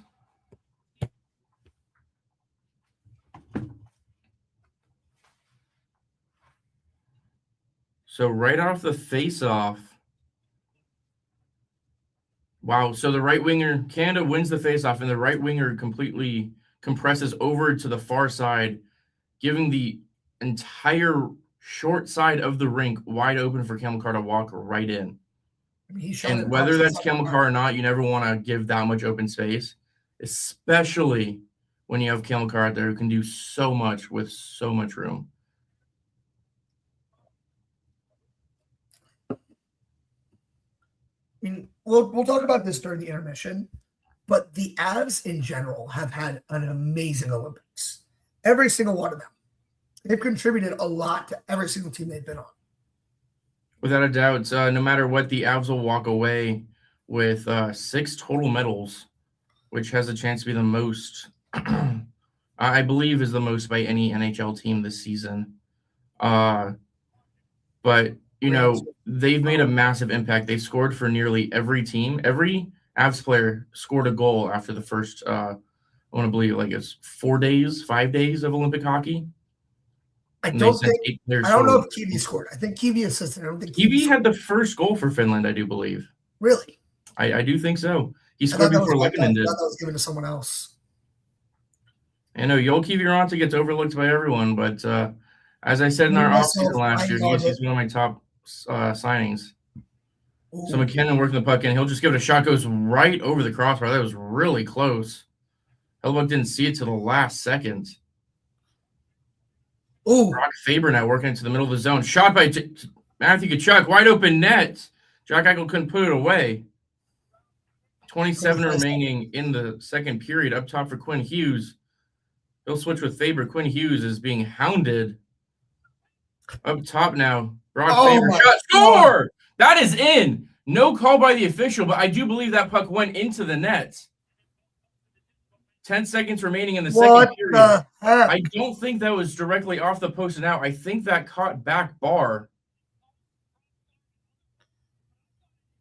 Let's see. 5.2 on an icing. Oh my God! by That might hit both Faber. crossbars. Oh my God. That hit right off of Jake Getzel's hand and off the crossbar and out. Holy cow. That was a bang, bang, bang play right there. My goodness. I swore that was in. I haven't seen a puck come out unless it's in like that. And that was just directly off the crossbar. Holy cow. So still 1-1. 5.2 remaining. Puck is just outside the offensive zone of Canada in front of the benches. And the U.S. will win the faceoff, dump it in on nets, and that'll be the second period. And we got some pushing and shoving right in front of the U.S. bench. Hearing names of Brad Marchand. Let's see. McAvoy's in there. Tom Wilson, of course. Oh, look at Quinn Hughes. Drew Doughty's hugging his buddy Quinn Hughes. Look at Quinn Hughes and Drew Doughty. They're all best friends. They're all. I'm choosing to live. Everyone loves each other here. There's no bad blood. I'm choosing to live in a world where they're all best friends and they're all just giving 4 hugs. So Colorado Avalanche player Cale Makar ties the game up for Team Canada with a gorgeous snipe. Tom Wilson is playing to a referee again. Not surprised. Average Tom Wilson game. Yep. He has dropped the gloves so far in the Olympics. Oh my goodness! Wow. Did that hit far post or did that hit crossbar? Was that even the elbow? I don't wow. know. I don't know. Either way, that was insanely. That was insane. We will have a tie game going into the third period. All of those missed opportunities for Canada, they finally get their opportunity, and Cale doesn't miss. Yes, sir. So, 40 minutes through, tied up at 1. This is exactly what everyone was hoping for. Tight game. Gorgeous, gorgeous hockey. We might be on a one-way track to getting another golden goal situation.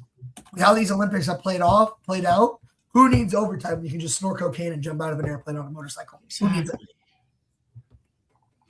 Shout out John Boyce for that. That tweet will forever be one of my favorite things on social media. All right, let's throw that up top. Okay. All right, so I mentioned having a little Canadian delicacy. They just recently started selling these in the States, which made me a little happy because a lot of people think this is a little funky. I was a little questionable at first, but the good old all seasoning Lay's chips are some of the best chips out there. I don't know if you've tried these, Josh. I have. They're amazing. Some people don't like them, but I do. These are covered in barbecue, sour cream and onion, and salt and vinegar flavorings. You know what? I have my own American version. I want some bacon grilled cheese. That is extremely American. I don't know what else could make that more American. No vegetables. That's exactly a bald eagle screeching in my ear when I open the bag. What was that? A bald eagle screeching in my ear as I open the bag. Exactly. You got to play Freebird.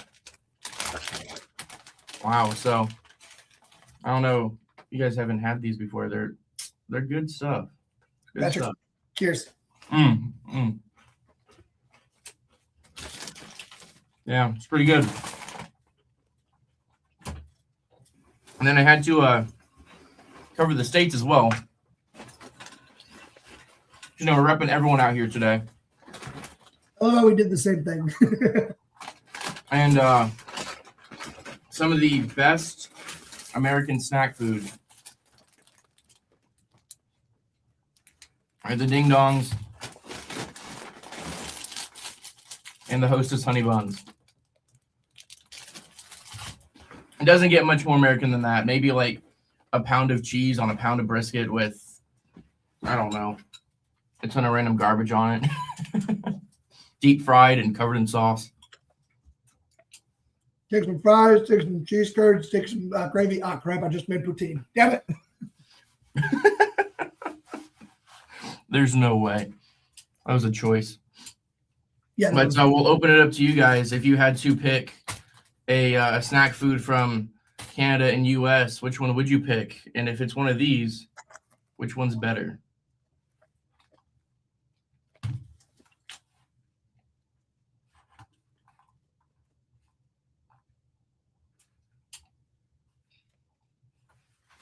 Because as Erica pointed out before, Canada does have some pretty good ketchup chips. I haven't had some in a little bit, but if you ever get the chance, those are good.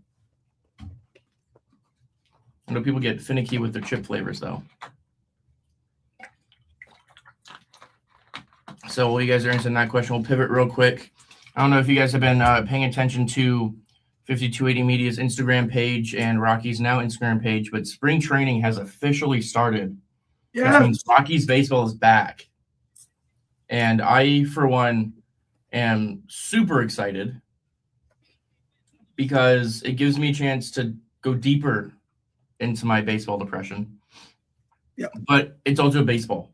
Baseball is, it's so gorgeous and it's so masterful that the entire sport could probably just be thrown to the Louvre.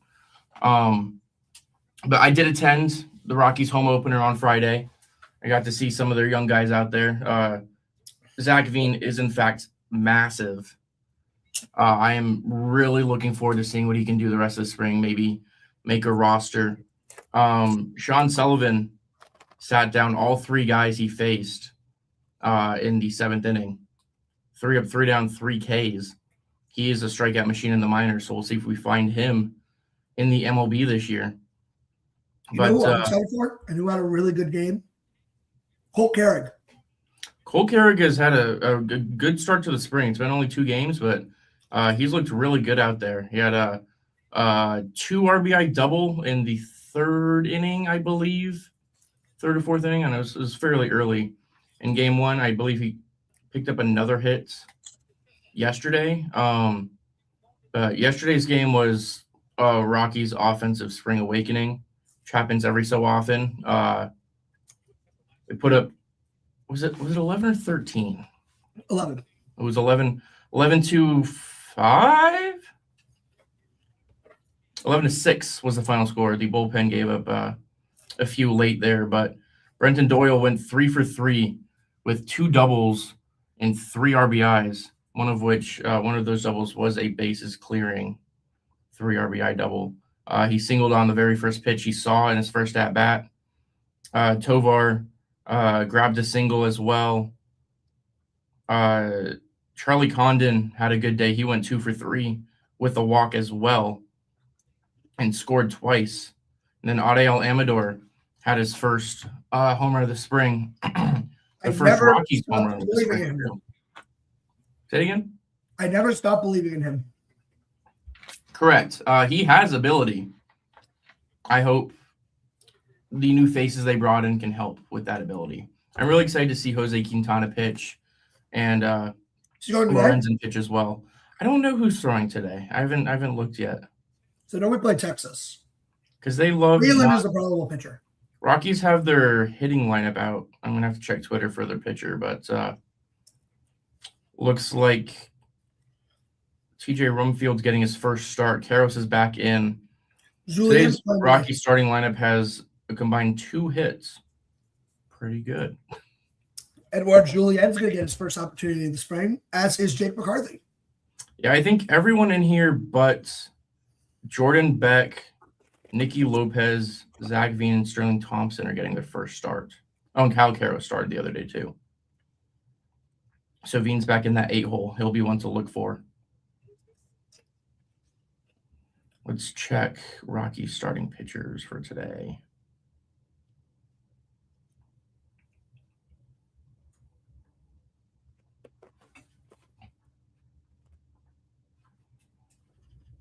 Yeah, poutine is a good one. It is a good one. Go ahead and look at that most recent comment. And go ahead and highlight it. Yeah, that's how it works. Or like a couple innings, that works too. But I mean, it was a sad thing the other day. Game 1, Nolan Arenado's first at bat in that disgusting Arizona Diamondback jersey, and Senzatella hung a slider for him, and he killed it. Opening day, and here's the first pitch, and the season's over. Yep, that's what it felt like. I mean, Arenado is the active leader in home runs against the Arizona Diamondbacks, and so he is now a Diamondback for at least the next year, which is sad to see. At least it's not the Dodgers, but it's sad to see. When it comes to hope with the Rockies, right now, we just want to raise the floor. Like, we don't want to. That's what we were hoping for last year. We had 3 more wins the year before. We had 3 more wins in 24 than in 23. And so we're hoping in 25 we do something more. We had guys showing up. We had guys coming back. And then they fell flat on their face. Also, go ahead and adjust that coffee counter. We have finished cup 1. It's been long enough. I know. All the ice is melted in my iced coffee.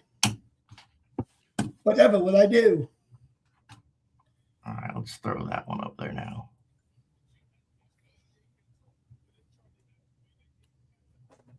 Bang. I love how it looks like you're a hockey player named Paul Coffey, but Josh Coffey. I don't know if you get that reference, but that was funny. I do. Paul Coffey, yeah. I got it. Don't worry. You threw out a niche reference, and I caught it like the bald eagle catching the baseball. You know the reference I'm making there. Heck yeah. Am I able to show 2 of these? Nope. Okay. Already up to 1. Can you make it 2? There's still a lot in there. Chug. Yeah, if you want me to chug coffee, then we have a serious problem. Yeah.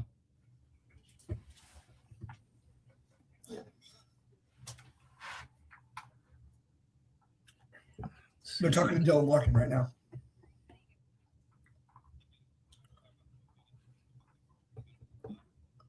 Here.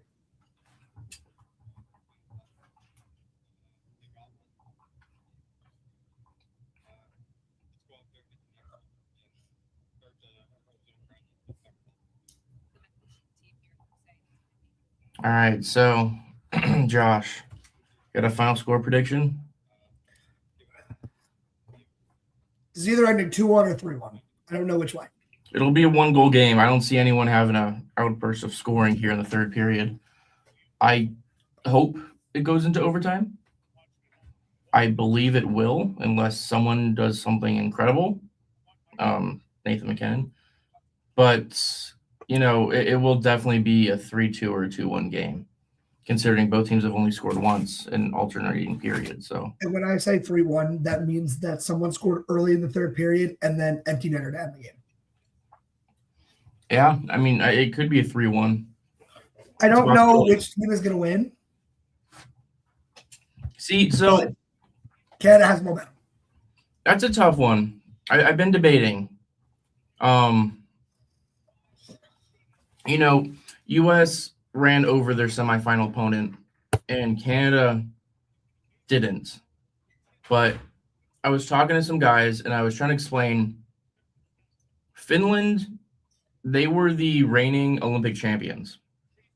And in the last Olympics, in the 2022, there were no NHL players allowed.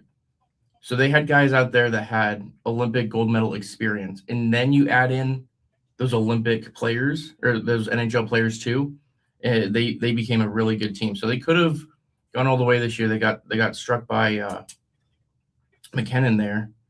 But I think that battle against Finland might give Canada the edge here. They have to stop turning the puck over, especially in their own defensive zone, because it's been rough. But I don't know. Who played Sweden? Was that Canada? That was us. The U.S. played Sweden? Yeah, quarterfinal. Sweden was also a very good team this year. I really like Sweden. When I found out that Sweden was in the same bracket as Team USA, I was really disappointed because I really wanted to see the 4-nation face-off be the Final Four. And seeing Sweden have to play against Team USA, it hurt my soul because I want to keep rooting for my captain. Mm-hmm. But I will always root for my captain, even if they're playing Team US. I can just not root for everyone else, like Mika Zibanejad. Fair. That was an insane game, though. Also, the coffee counter, that was a fantastic idea.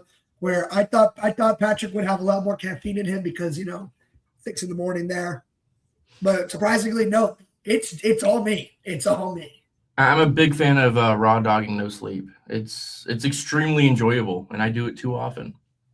Everyone in the comments, can you please tell Patrick that's really unhealthy? Tell him to please get some sleep. No. Right. If only I knew the difference between healthy and unhealthy. You know me. Yeah. But yeah, I know coffee counter's a good one. We're gonna try and find new ways to integrate things. We'll be going through some scheduling here as we head down the stretch of the NHL season. Yep, the NHL season. We got a lot of games left. March, the Avs play every other day for the entire month. I believe they play 16 games and 31 days in the month of March. I will be right back, everyone. I gotta take a quick run. So let me pull up their March schedule because it's gonna get a little hectic. I'm glad our guy's gonna be healthy. Logan O'Connor's been skating, some with the team, some without the team. So he's been there. It'll become a thing of maintaining. So the Avs play on Wednesday, their first game back in the NHL against the Mammoth in Utah. Then at home on Thursday against the Wild, and then Saturday against the Blackhawks. And then March starts. We play the 2nd, the 3rd, the 6th, the 8th, the 10th, 12th, 14th, 16th, 18th, 20th, 22nd, 24th, 26th, 28th, and 30th. So we start with a back-to-back, and then it's every other day from there on out. And, we're not playing easy teams. Dallas is in there twice. Edmonton is there. The Kings, the Ducks, Minnesota, Seattle. Winnipeg may not be good, but, it's still Winnipeg. Actually, do we play the Stars? No, we only twice. Penguins, Blackhawks are in there. Capitals, Penguins again. Jets. We played the Jets 3 times in March. 2 of them are on the road and 1's at home. And then we end the month of March with the Flames. So 15 games, 31 days. Well, the 2nd to the 30th. So 28 days. But I don't know. They have a comfortable lead. The lead dwindled in the division during that month of January. It's now up to 5 or down to 5, but we hold 3 games in hand over the Minnesota Wild and 2 games in hand over the Dallas Stars. So that lead can grow again. Captain Landeskog is already skating with the team at practices. He came back from the Olympics. He didn't stay for the closing ceremonies. So he's out there with the team already. We'll get Devon Toews back. He hasn't skated since early January with the team as well. When it comes to full team practices. Logan O'Connor, as I mentioned before, he's starting to ramp back up. He's starting to get a little better. There's no timeline for him still, which sucks because he was supposed to be back in November, December area, maybe early January, but they don't know yet. So we'll figure that out soon. But for now, we have at least 20 more minutes of Olympic hockey. Winner takes home the gold medal to their country. And it'll start with Jack Eichel and Connor McDavid. I got back at the perfect time. I'm back at the perfect time. So Canada holding their puck in their defensive zone, top line out there. up to Celebrini. He'll skate it into the zone. Looks like we have a little bit of a line change. Tom Wilson will begin the third period out there with Celebrini, McDavid, and Thomas Harley as well. So McKinnon not out there with the top line at this moment. Looks like John Cooper's trying to work some things around. Interesting time to start that, though. U.S. will clear it down and ice the puck 48 seconds in. So a little weird choice to begin with McKinnon on the bench, but hey, I haven't won back-to-back fraudulent Stanley Cups, so it's not my place to say. You are so lucky I'm not in the middle of downtown Tampa. I would have been murdered for that. Hey, I'll say it myself in downtown Tampa. They're fraudulent Cups. All right, U.S. wins the face-off, and they'll get it out, and that'll be another ice, so they still cannot change their guys. Oh, speak of the devil. We were talking about her earlier. Hold on, give me 1 second. Oh, you missed it. It was Michaela Schifrin.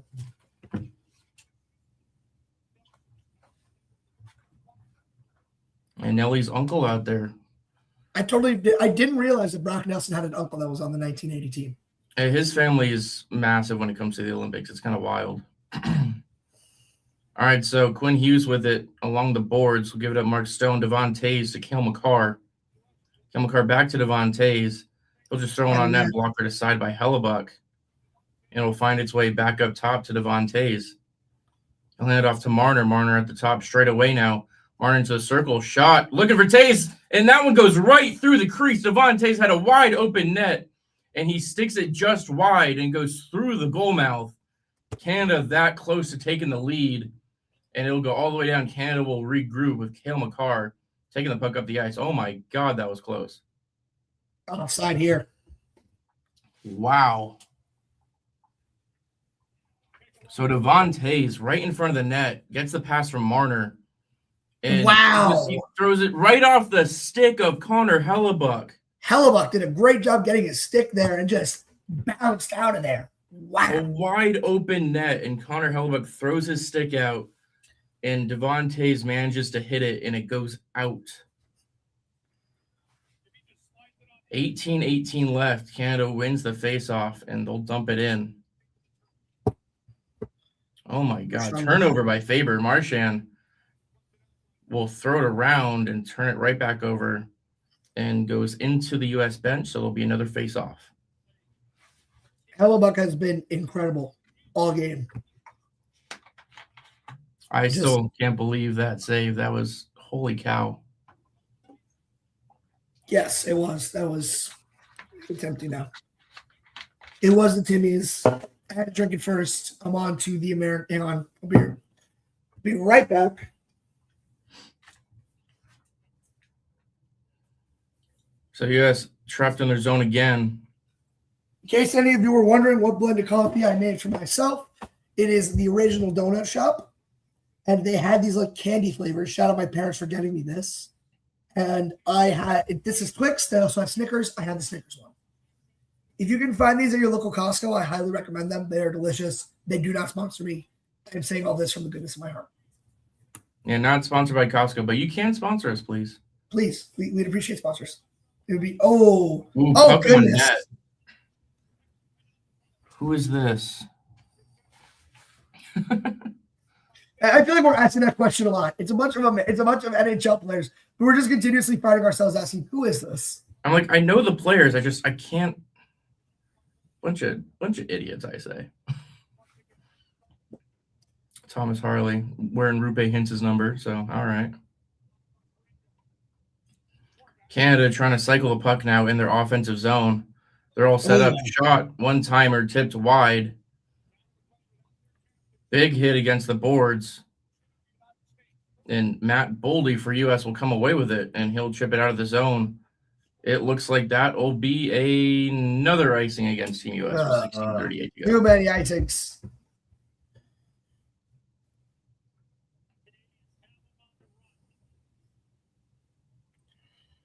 Let's see what happened here.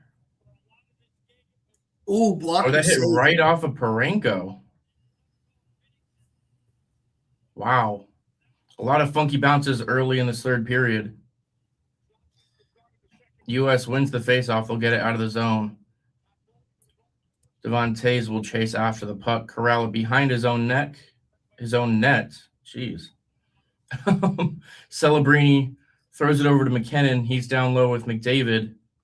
And he'll just shoot it. Goes off of Hellebuyck. Rebound available. Bouncing out of the zone. Tays takes a hit into the boards. Gives it off to McCarr. Misplays the puck. Tage Thompson will grab it. McKinnon gets it away from him and out into the neutral zone. Tage Thompson will recover. Get it up. Quinn Hughes to the right of Binnington. Wraps around. Goes back. Tries to center the puck. Gets taken away. Macklin Celebrini loses the puck now. Back to Quinn Hughes down low. One-timer. Blocked away. Here comes a breakaway opportunity. Macklin Celebrini to the center. Shot. Save. Wow. Rebound. Blocked away. Connor Hellebuyck right off of Celebrini. Celebrini did not get much on that shot. But either way, another breakaway chance for Canada and another turn away save by Connor Hellebuyck. So 1-1. Still working here. Canada trying to get back in the zone. Nick Suzuki throws it low. Larkin for U.S. will take it away. So U.S. still trying to find their way out of the neutral zone, and they'll finally just throw it in. Larkin can't corral. Marner for Canada will grab it. And Canada going for another breakout. Into the offensive zone. Shot off the glove of Hellebuyck. Rebound from Marchand. Straight away. Oh. One-timer now goes way wide by Parenko, I believe that was. Another chance. It goes right into the stomach of Connor Hellebuyck. Connor Hellebuyck has now saved 34 shots. He has 34 shots through 45 minutes of play. I mean, a lot of people questioned him winning the Hart last year. I know it's the season after, and I know the Jets have not been great this year, but he's proven why he won it right now. He has been incredible all game, even with Macklin Celebrini sliding right into him. Without a doubt. But Team USA, you got your on the burners now. You got to get aggressive. Go be aggressive. Go get this win. Yeah, he's a big reason why the U.S. They're still in the game right now. Celebrini has 5 shots on net just himself tonight, and the U.S. as a whole, they have 17, being outshot by quite a bit. So Harley, I believe, gives it off to Doughty and will just throw it in. Tipped it down low. No icing called there.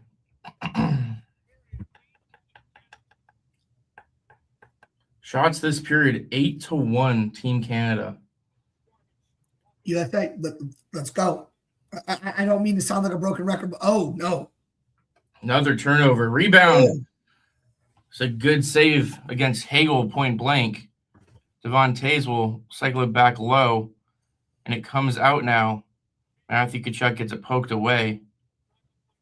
Hagel trying to work it in, but Quinn Hughes will just take that one right back. He'll pause it for a second before throwing it up. Eichel gets around Devon Tays and will push it in deep. Jack Eichel gets around Cale Makar. Centering chance. Saved by Binnington. Rebound hit Cale Makar. Cale Makar dancing right around Brady Tkachuk, and then he throws it away again. Cale Makar with another turnover. That one goes to Jack Eichel. Jack Eichel with a shot blocked by Cale. Celebrini will get it up to Tom Wilson.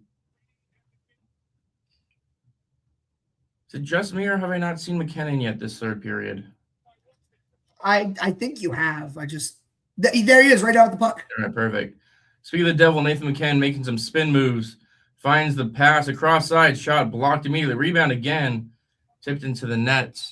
Jacob Slavin with those block shots there. So we'll take a TV timeout once again. Good chances by Canada. U.S. has not had very many offensive zone rushes nor sustained time. So this will be a much-needed break for them.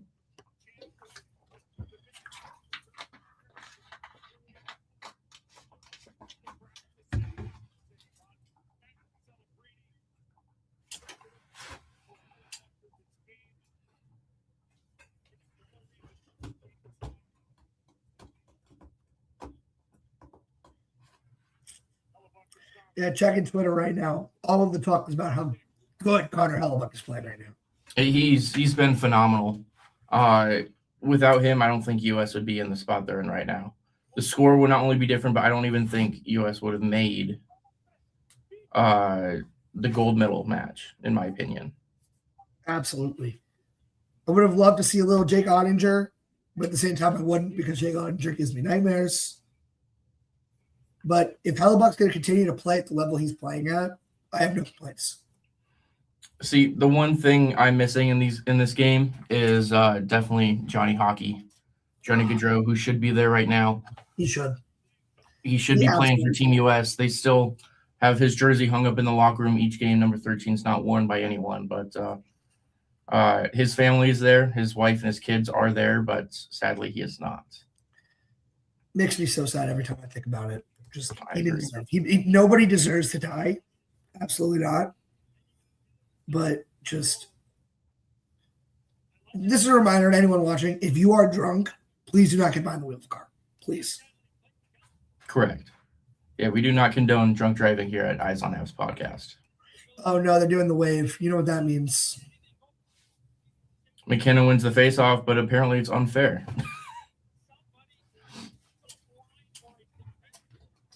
So they'll do the faceoff again. McKinnon against Matthews to the left of Hellebuck with 13:01 left, and US will take that faceoff.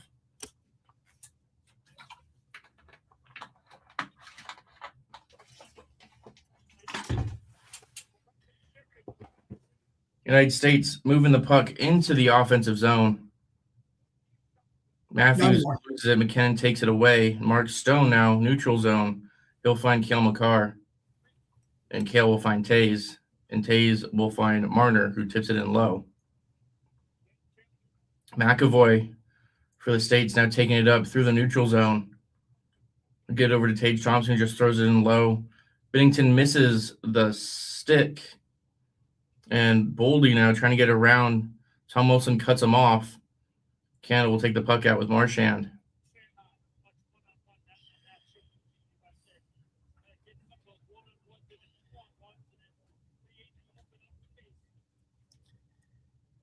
Yes, absolutely. USA does. They need momentum desperately. Extremely hard. They're holding now behind the net. Sanderson gets the puck around. Brock Nelson trying to create something. He's into the offensive zone. He'll find Jack Hughes.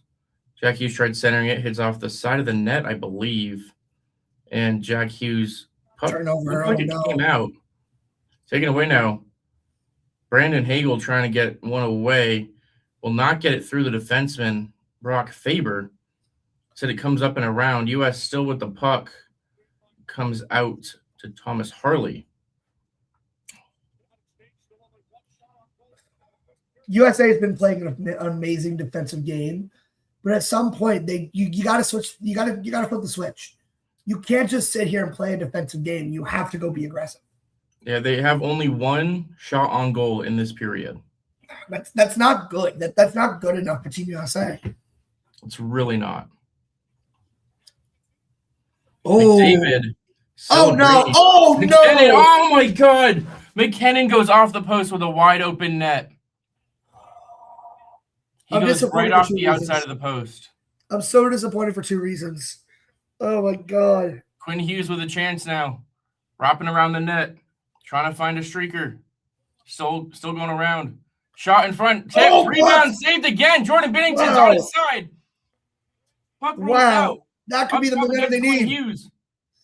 One slap shot. And Dylan Larkin tries to beat up in the corner. Big hit laid there by Tage Thompson. And the puck comes out of the zone. Holy cow. I wanted Nate to score. Not there. Zach Rowinski for the United States with the puck in his own zone. Finds his D-man. U.S. tries to work it through the center of the ice, but they'll turn it over Drew Doughty. There's a broken stick on the ice. Sam Reinhart down low. See, Patrick gives you the insight that everyone wants to know. I give you the insight that you need to know. There's a broken stick at the top of the ice. Really, really good stuff. We're a good team. Yep. You are All right, Kenny Canada. Albert, and I am Snoop Dogg.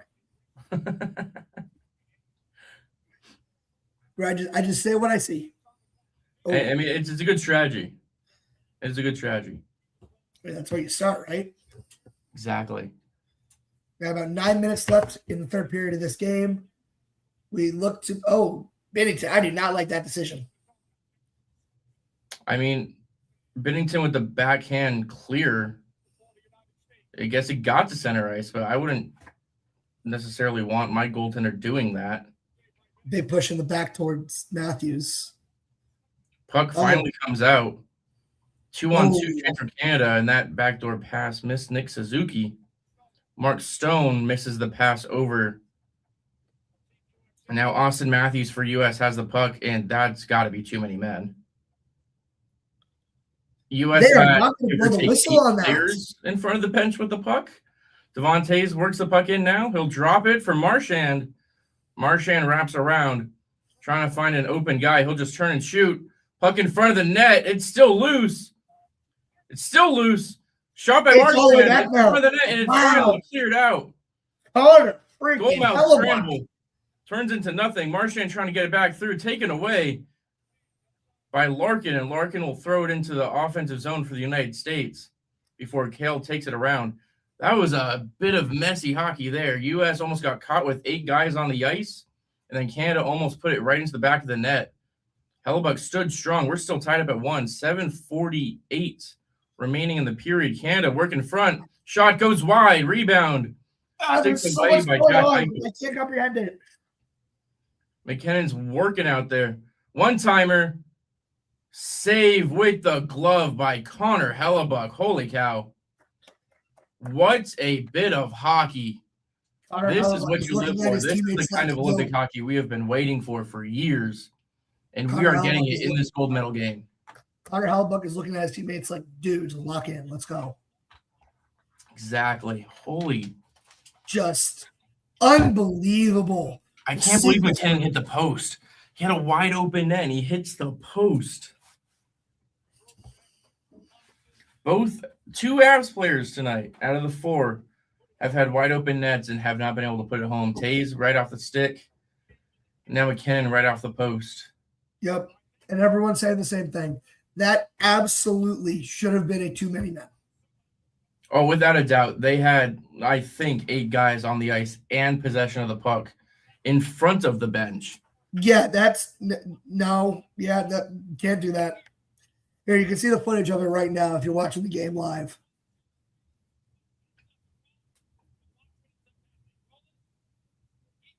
Oh my, yeah, 5, that's 6, 7. Yeah, there's 7 guys and the puck. That's so bad. I'm sorry. Like, as much as I love Team USA and want every call to go their way, as the ref, you got to call that. Mm-hmm. That's just a blatantly bad call. So it was right in front of the linesman too. Linesman can call those too, I believe, and they're which just is funny sitting there because the linesmen are Canadian and Finnish. It's not like in the USA is an American ref or something. Exactly. It was so funny.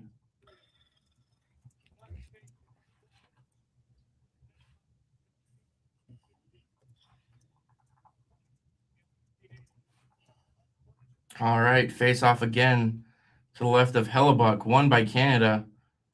Up top now, Sanheim will throw it low for McKinnon. He gets it taken away from him. Ref blocked with a skate there. I don't know what side these refs are on. For legal reasons, that was a joke. I'm not arguing any ref is coercing with any other team. I'm making a joke. Please don't sue the NHL. I don't believe you. Or Olympics. So McAvoy with the puck. He goes down low to Jack Hughes. Jack to the front of the net. I do not. With a good stop there. McDavid, Sanheim, Celebrini, McKinnon. He's got some speed. McKinnon spins around Quinn Hughes. Gets a shot off, but saved by Hellebuyck. Going hard into the wall. A penalty is called here. Delayed against Sam Bennett. Don't know what that's going to be, but it looked a little nasty in the corner. Brock Nelson. that's going to be the now penalty right touched there. up by Tom Wilson. We'll see what the call is here, but there's some very, very upset Canadian fans in this arena. I'm going to turn the volume up so you can hear the boos. Those boos are loud. Those boos are very, very loud. Oh.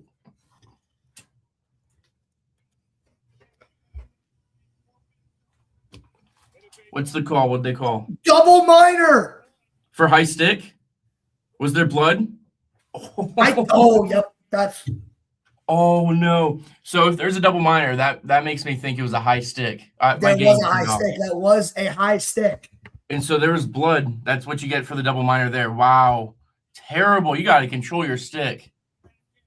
Steven, I didn't even catch that. I didn't even catch that from Patrick. When did I say 6? You just did.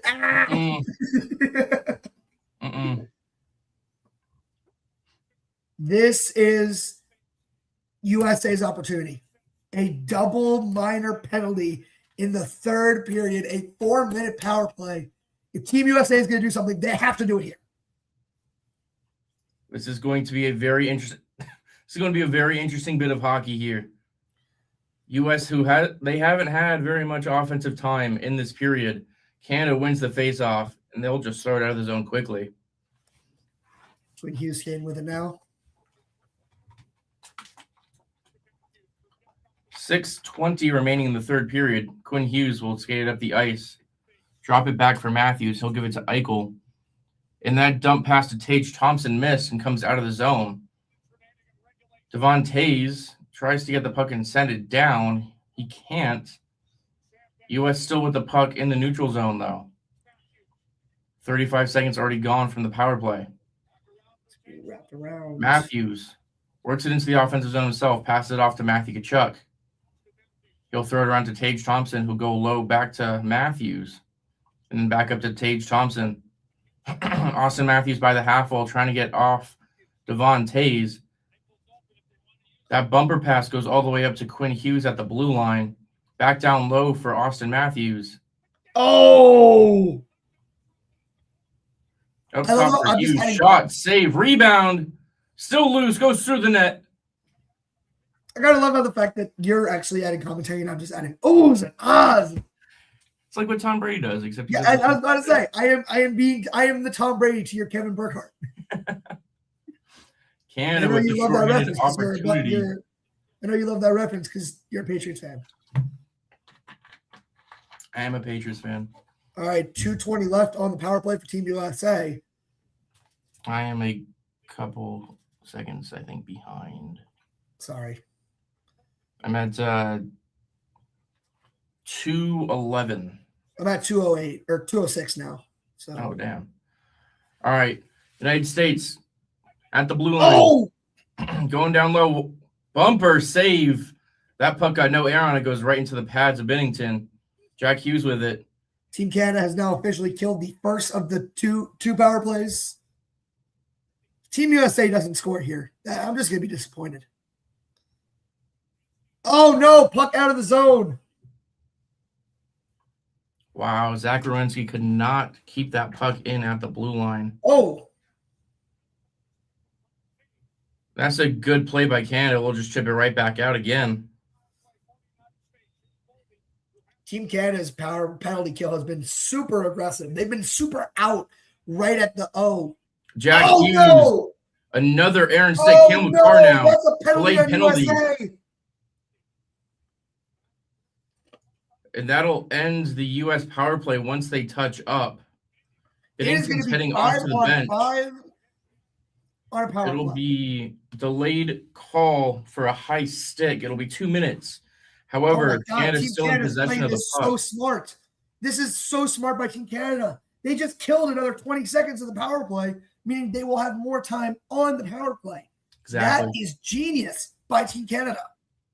Exactly. So with 49 seconds left on the U.S. power play, it'll be stopped right there as Jack Hughes heads off for a high stick. We'll play 4-on-4 for 49 seconds. And then Canada will get a power play opportunity. Yep, clear high stick there. Good call. It is quite insane That was how the yep. whistle stayed away all the way until the later half of the third period. Don't get me wrong, I don't like it, but at the same time, the penalties that have been called need to be called. Those were both Correct. very, very clear high sticks. Let's be honest here. Correct. Yes. But now we have 4-on-4 for the next 49 seconds, and then a minute and 11 seconds. Team Canada with the man advantage. If Canada is going to score, it's going to be here. If I'm John Cooper, I throw McDavid, McKinnon, Makar, and Taze out there. The guys who have the full speed, who can control all that open space, and they'll be able to cut right through. It looks like John Cooper's not doing that because he's a Tampa Bay Lightning coach. But I'm seeing Marner, Suzuki. Your personal hatred for the Tampa Bay Lightning is admirable. Hey. I hope to hate as much as you do one day. It's pretty fun. All right, U.S. has Matthews, Quinn Hughes, Jack Eichel, and Charlie McAvoy out there. Looks like Team USA is going to take a slower approach getting up ice. Try to see it as a full 2-minute penalty kill of sorts. Oh, good shot. Jack Eichel just missed the far post. Quinn Hughes will maintain possession. 25 seconds left on the 4-on-4. McAvoy skates it in, tries to drop it. Oh, no. McDavid trying to get around Quinn Hughes. He'll pull up, look for a streaker. He finds Celebrini. Celebrini shot goes wide. This is what Canada wants. McKinnon at the blue line. He's got McDavid back door, and the pass does not go through. 2, 1. It is now Canada power play for the next minute, 10 seconds. Canada power play. Makar with the puck. He'll drop it back to McKinnon. He'll drop it for McDavid. We'll give it back to McKinnon. McKinnon down low. Tries to find Celebrini. He's holding it. McKinnon at the circle goes down low for Reinhardt.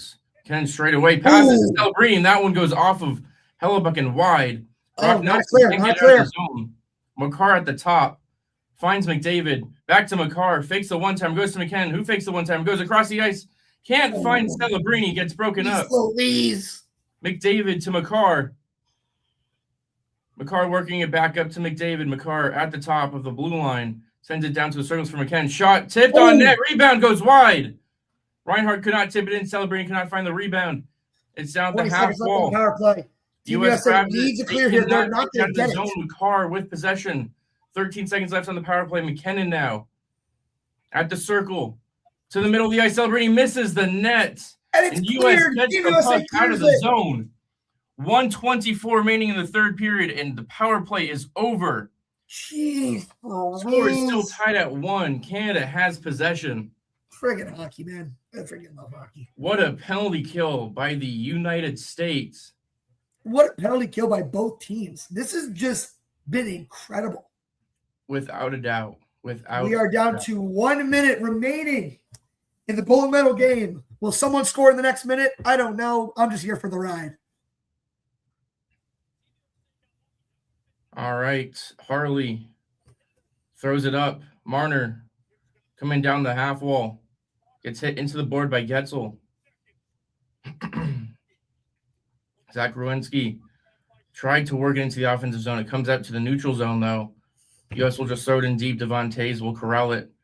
Pass it up the wall to Drew Doughty. Doughty goes to the red line. Devon Toews. Sam Bennett with him.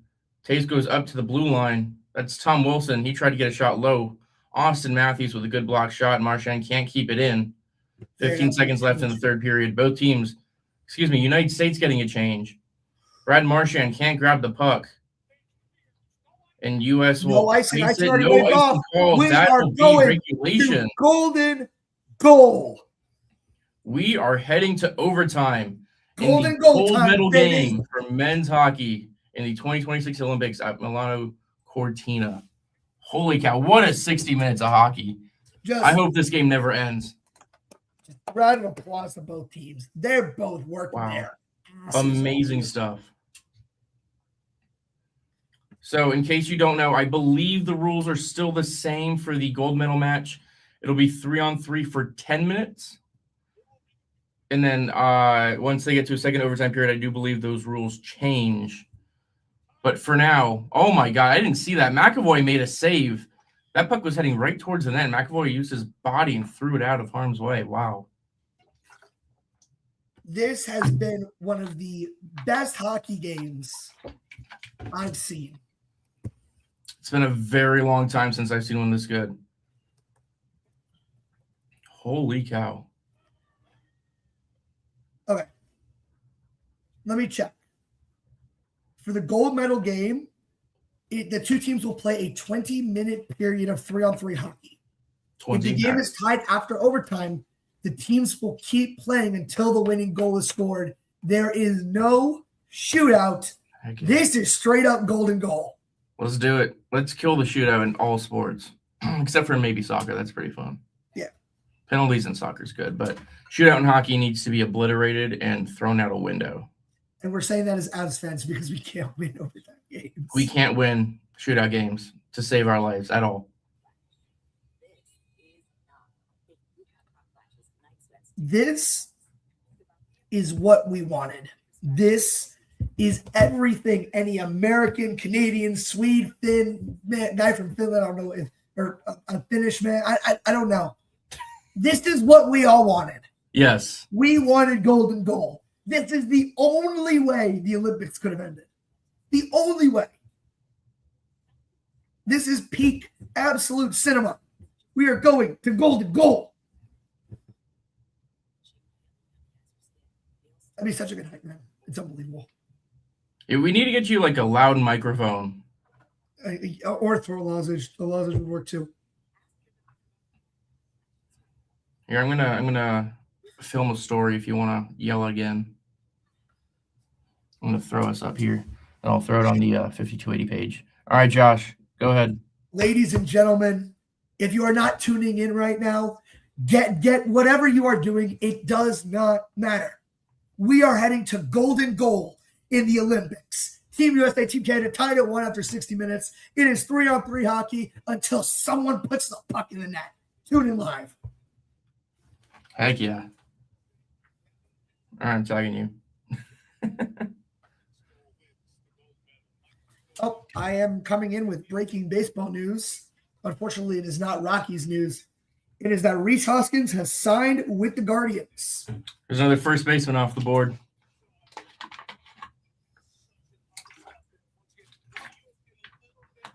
It looks like the Zambonis are coming out for this one, meaning we will have to wait. Yeah, they have regular intermission sizes, so we got 15 minutes here. Boo. If you are not tuned in, what are you doing? We have a daily high of 31 people in here. What's up, Welcome to everyone? those who are tuning in for the first time. Welcome to those who are coming back. It's been a very fun day of hockey so far. 1 goal each, one by Cale Makar for Team Canada. So 60 minutes through, we're ready for at least, hopefully, 20 more minutes of overtime hockey, if not more. This is the only way this game could have been finished. This is the only way, as Josh said, the entire Olympics could have been finished. So it's the last event of the 2026 Olympics, and I could not be more ready. This is awesome. I have been loving every minute, second, hour of this. From getting up at 7 a.m. Eastern time to sitting here. This is what we want. Exactly. Yeah. As I said earlier today, I did not sleep at all tonight. I am raw dogging this without caffeine, without any sugar, and I am just running on pure Olympic hockey adrenaline, and I love it. Yep. Hang on. I am going to do something real quick. I'm about to share a screen real quick just so you guys can all see what I'm seeing.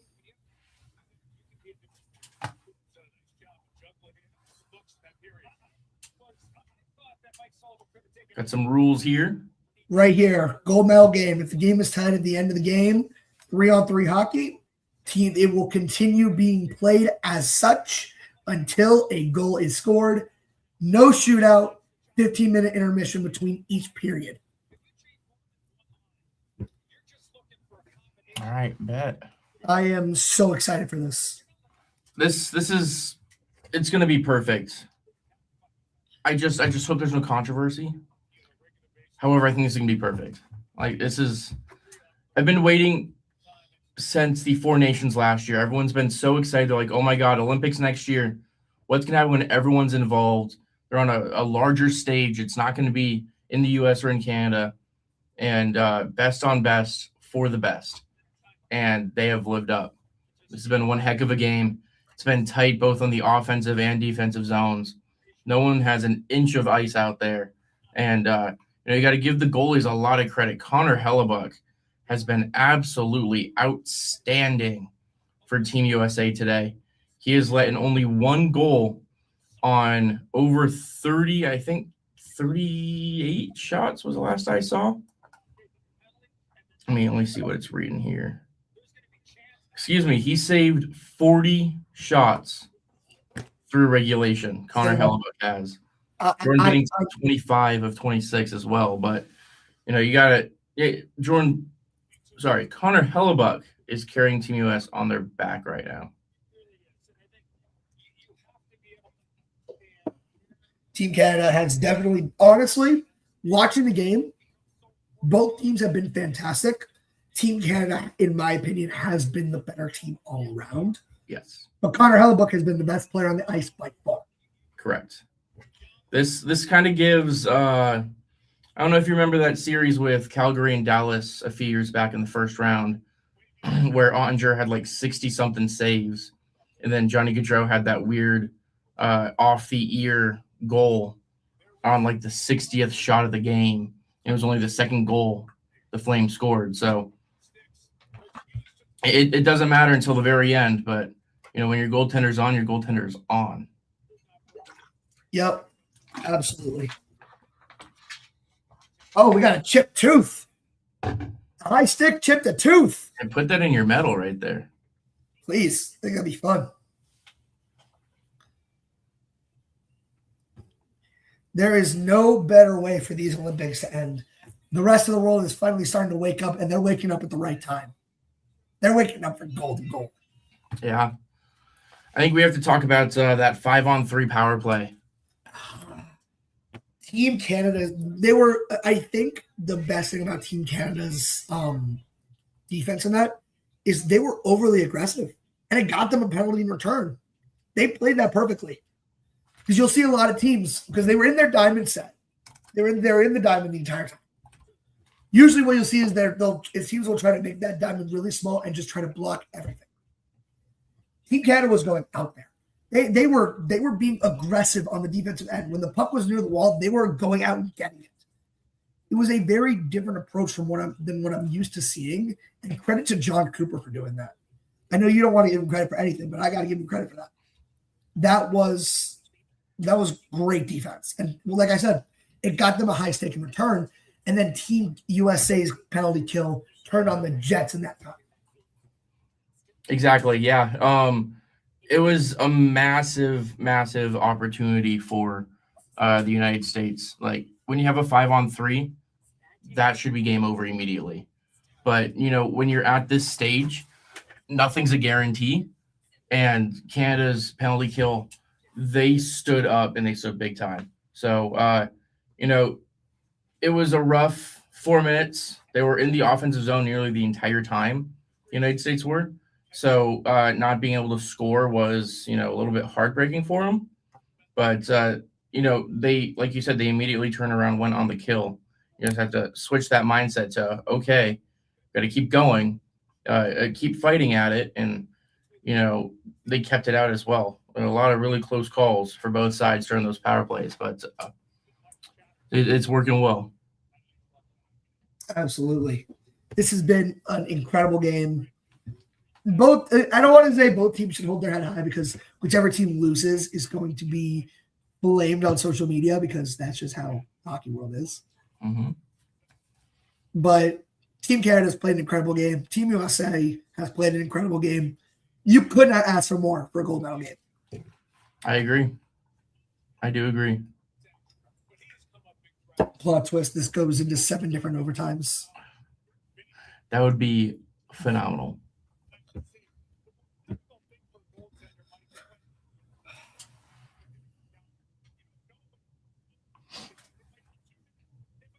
All right, we'll do a quick thumbnail here.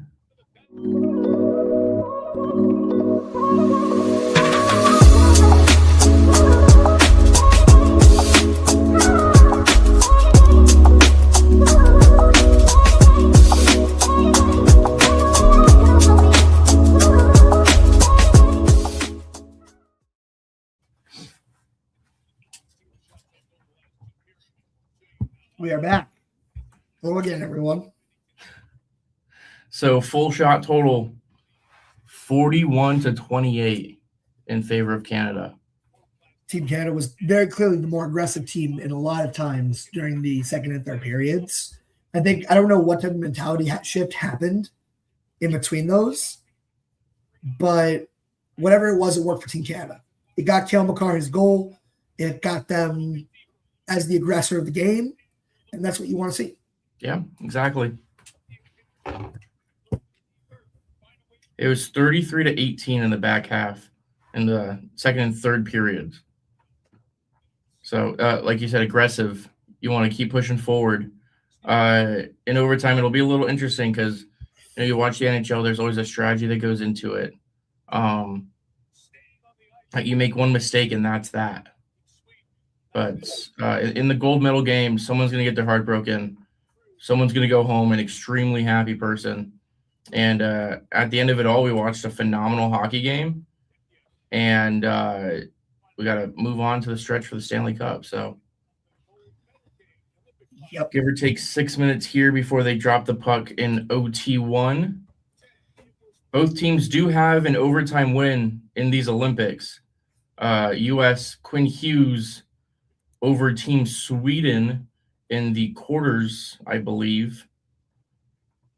And then Mitch Marner for Team Canada this past week put his team up in overtime. So they both have experience in these Olympics. It'll just matter who makes who makes no mistakes versus, Yep. who sleep. If you don't mind, while we have this time, I'm going to, as quickly as I can, try to recap the entire Olympic hockey scene from Perfect.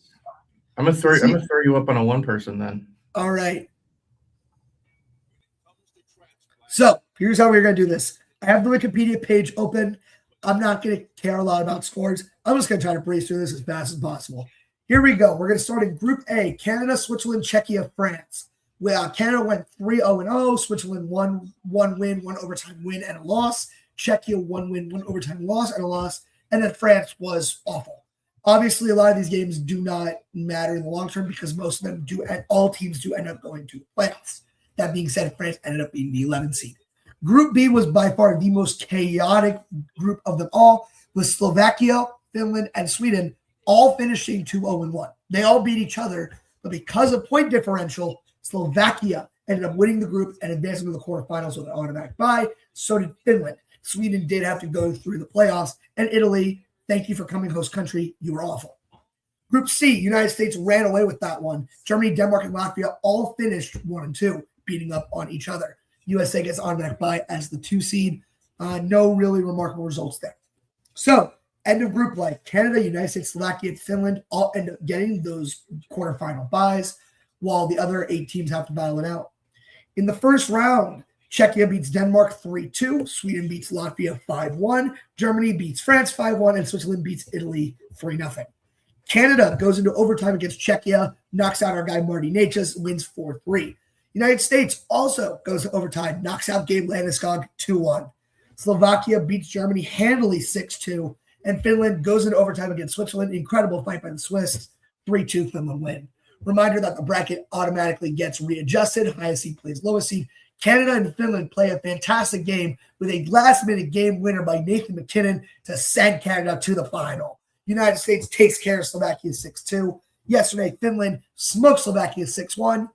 And here we are, 1-1 overtime of the gold medal game. There's your recap. I need to throw.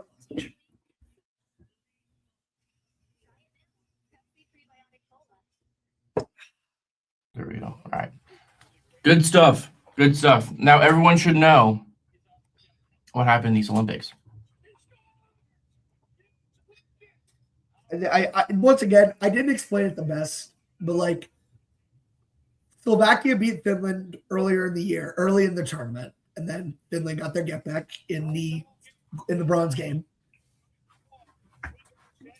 The biggest margin of victory was, I believe, if I'm not mistaken, 2. Finland winning 11-0 against Italy. And then U.S. won 12-2, right? That was only 10 though. No, 12-2. They won 10-2. That's what it was. Canada won 10-2. Yes. They once again, France, Italy. Thank you guys for coming. You were very clearly the bottom feeders in this tournament. The top teams were the top teams for a reason. Germany, Switzerland, they put up great fights, but the top 5 were very clearly Sweden, Finland, Slovakia, United States, Canada. And they ran the tournament. Clear as day. And Slovakia, they have one of the, I think he is the greatest Slovakian player to play for Team Slovakia, and his name is Slafkovský. Jaroslav Slafkovský. He's so former good. first overall for Montreal, and he's a heck of a player. The 2 biggest carry jobs in these Olympics was Slafkovský for Slovakia, and then Marty for Team Czechia. He dragged that team. He dragged that team in the quarterfinals, kicking and screaming. He's that good. Martin Necas had the best Olympic performance for anyone from Czechia ever. He had a better performance than Jaromír Jágr did.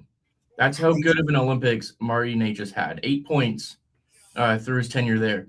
And I tweeted after he got eliminated, he's either going to come back and throw up 20 points in 10 games, or I think I said 7 games, or he's going to go completely ice cold. But I'm fairly certain he's going to absolutely continue his domination because he went in there with something to prove, and he absolutely killed it. So I'm super excited to see him back with the Avs in Colorado. It'll be a great stretch. And as we talked about during the second intermission, March is looking a little ugly. So we need everything we can get. Here we go. Golden goal. Canada looks like it's going to send out, I can see McKinnon, Makar, and McDavid. United States is going to send out Matthews, and I'm going to guess that's both the Hughes brothers. It's not both the Hughes brothers. That's Quinn Hughes. I think, is that Drury? Jack Hughes. Boldy. Not Boldy in for Team USA.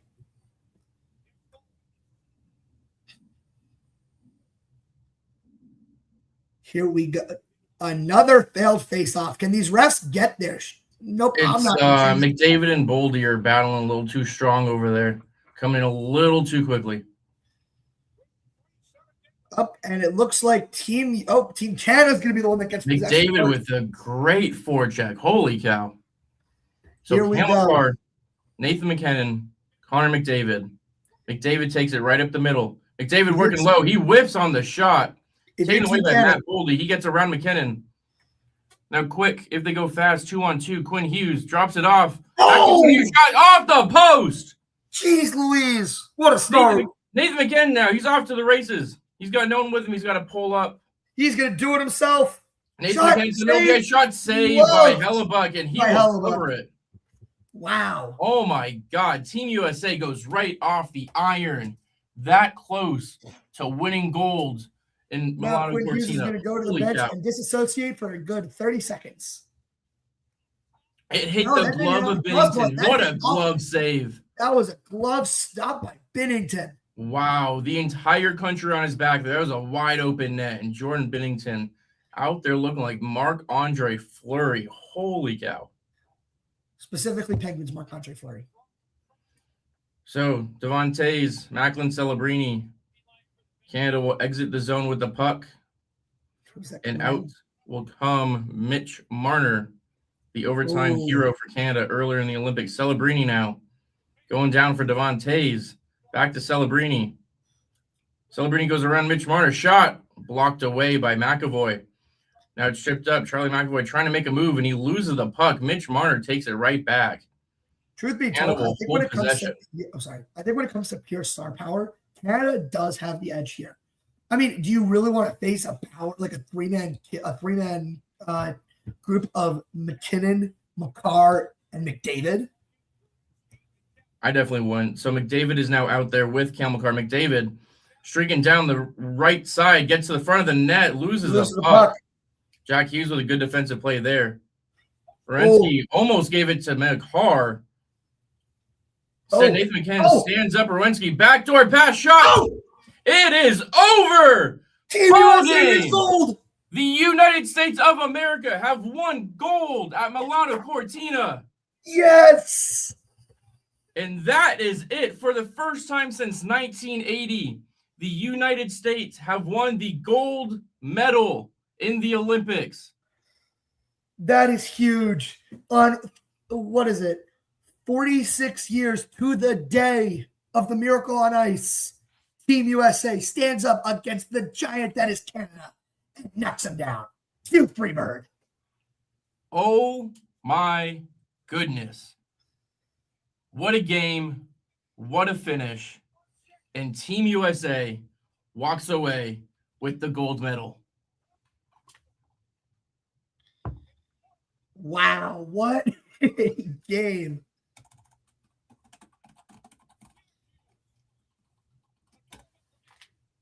Jack Hughes has been given the game-winning goal. You know what that is? That's an NJB right there.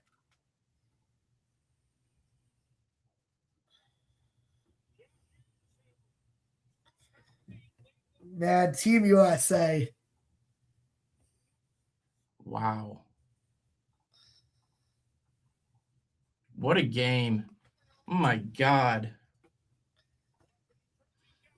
Colorado Avalanche Brock Nelson has won a gold medal and will keep it going in his family. Yep. Unfortunately, that does mean Cale, Nate, and Devon Taves will be going home with silver. Obviously, winning silver at the Olympics, that's nothing to be mad about. But Team USA, after an insane rivalry that really started truly brewing last year at the Four Nations, get back. They said, Team Canada, you can win the Four Nations. We'll win gold where it matters. Unbelievable. No, don't show Cale looking sad. Please, don't show Cale looking sad. I can't do that. Babyface Cale. Oh, good. Chuck's got the American flag on.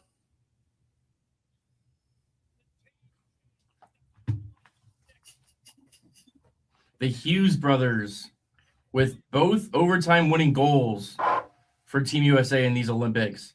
And Jack Hughes, the Devil, puts it away. Braden, I know you are a Devils fan. I know you are feeling elated right now. And you have every right to feel such. Let's watch this replay here. McKinnon got stood up.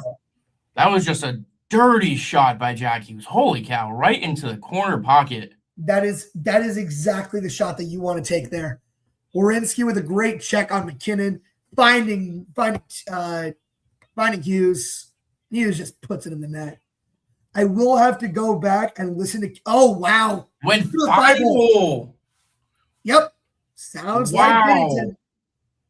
Sounds like Binnington. Team Canada listen on the most Binnington way possible. Holy cow! I will never stop hating. I got a good tweet coming up here.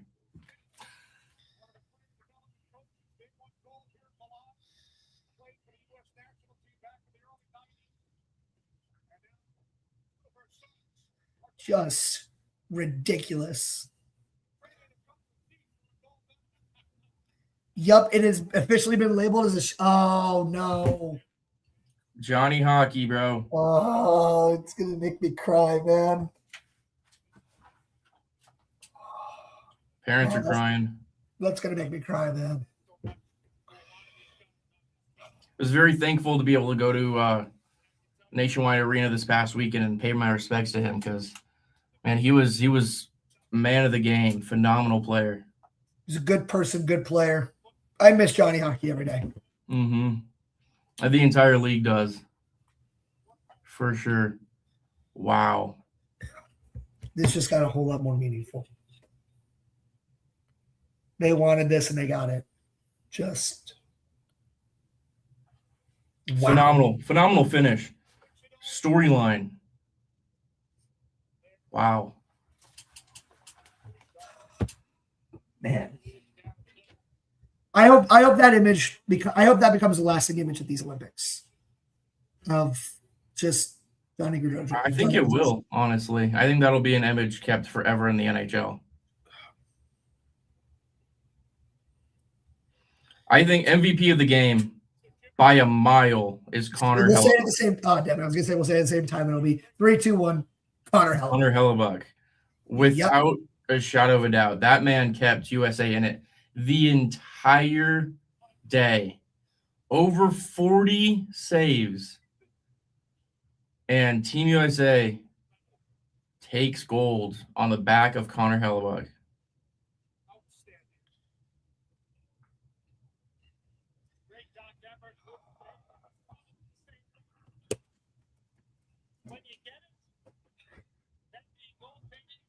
Just I'm at a loss of words. It's so surreal because, you know, there haven't been NHLers at this level, at this volume since 2010. And US lost the gold medal to Canada that year. Like, our generation has not seen something like this before. It's like There's watching the Yankees 3 win a World generations who have never Cup. seen It's never something. gonna happen. Generation Y has not seen it. Gen Z hasn't seen it. Gen Alpha hasn't seen it. This is our first time seeing Team USA win that gold medal. And my God, these boys deserve it. Yeah, without a doubt. Like, they played their hearts out this entire tournament. No losses on the stat sheet. US takes gold in both women's and men's hockey. Both over Canada in the gold medal match. Just, you know, phenomenal finish.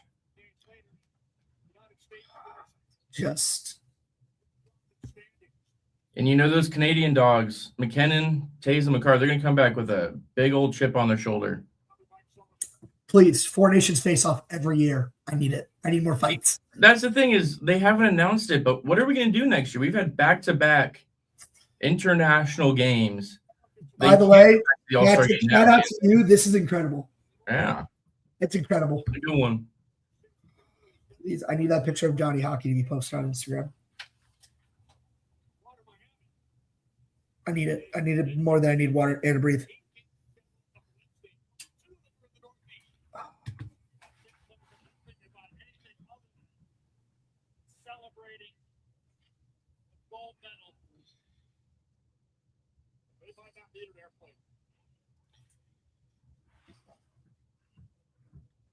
Man, this means something. This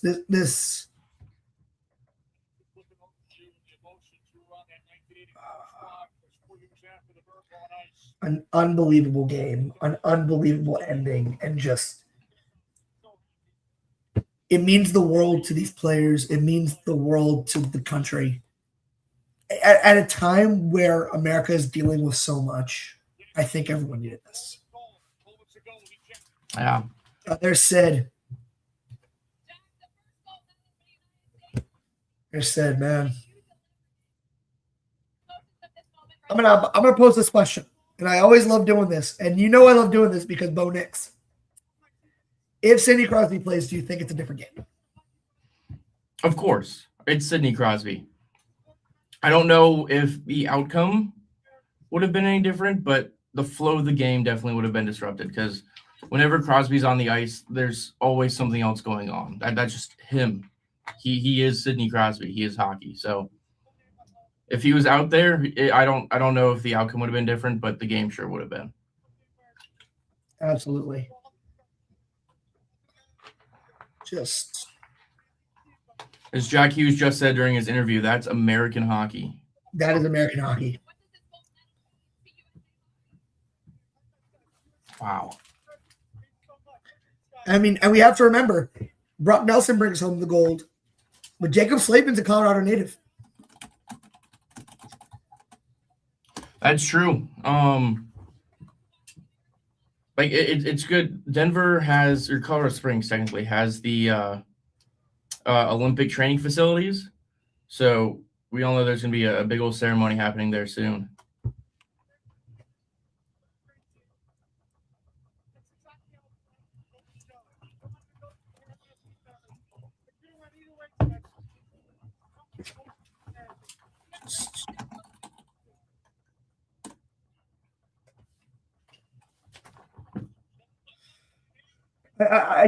I can't get over how storybook this game ended, because it was golden goal to win the Four Nations, and it was golden goal here. First one, you could see it on the very first play of overtime. Connor McDavid tried to end it again. He tried to just take the game over. I think that's how you know they're so evenly matched, is when they have the ability to go knotted the entire way. And just it goes all down to that one point. And for this one, just like all the other ones, it went down to one team, one shot, one goal, and one outcome, and that was the gold medal. I may have to go take a picture of me flipping off a bottle of maple syrup. I just had a friend text me one, and I'm like, that's awesome. Man. Wow. So if anyone has any other thoughts, let us know. If not, we'll do our best to be back here soon. We're going to go through and figure out our scheduling, but we'll try and get back to you guys at least once in March. So a lot of games available. Yep.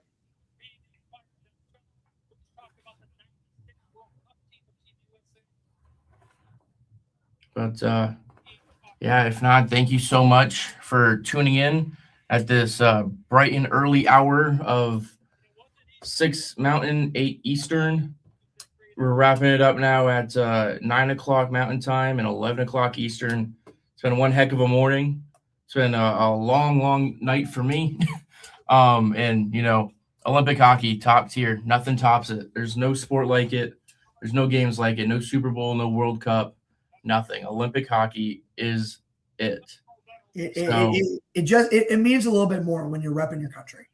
And honestly, I'm so happy that the World Baseball Classic starts next week, because we're going to see it again. It means so much to these players and to the countries that represent them. And I am so excited to just continuously see that. Four Nations was great. The Olympics were great. The World Baseball Classic is going to be incredible. Yep, and then World Cup coming this summer. Oh, totally forgot about that. It's 3 massive international tournaments all in one year. God, could not be more thankful to have that. Absolutely. All right. I think that's all she wrote. I think we're good. Yeah, Thank final you all. headline. U.S. wins gold. Thank you all so much for tuning in. We really appreciate all the love and support that you guys give us. We will see you at some point in March. We'll figure out when that is. And until then, stay smart. Play Freebird. Cue Freebird. We'll see you next time. Have a good one, everybody.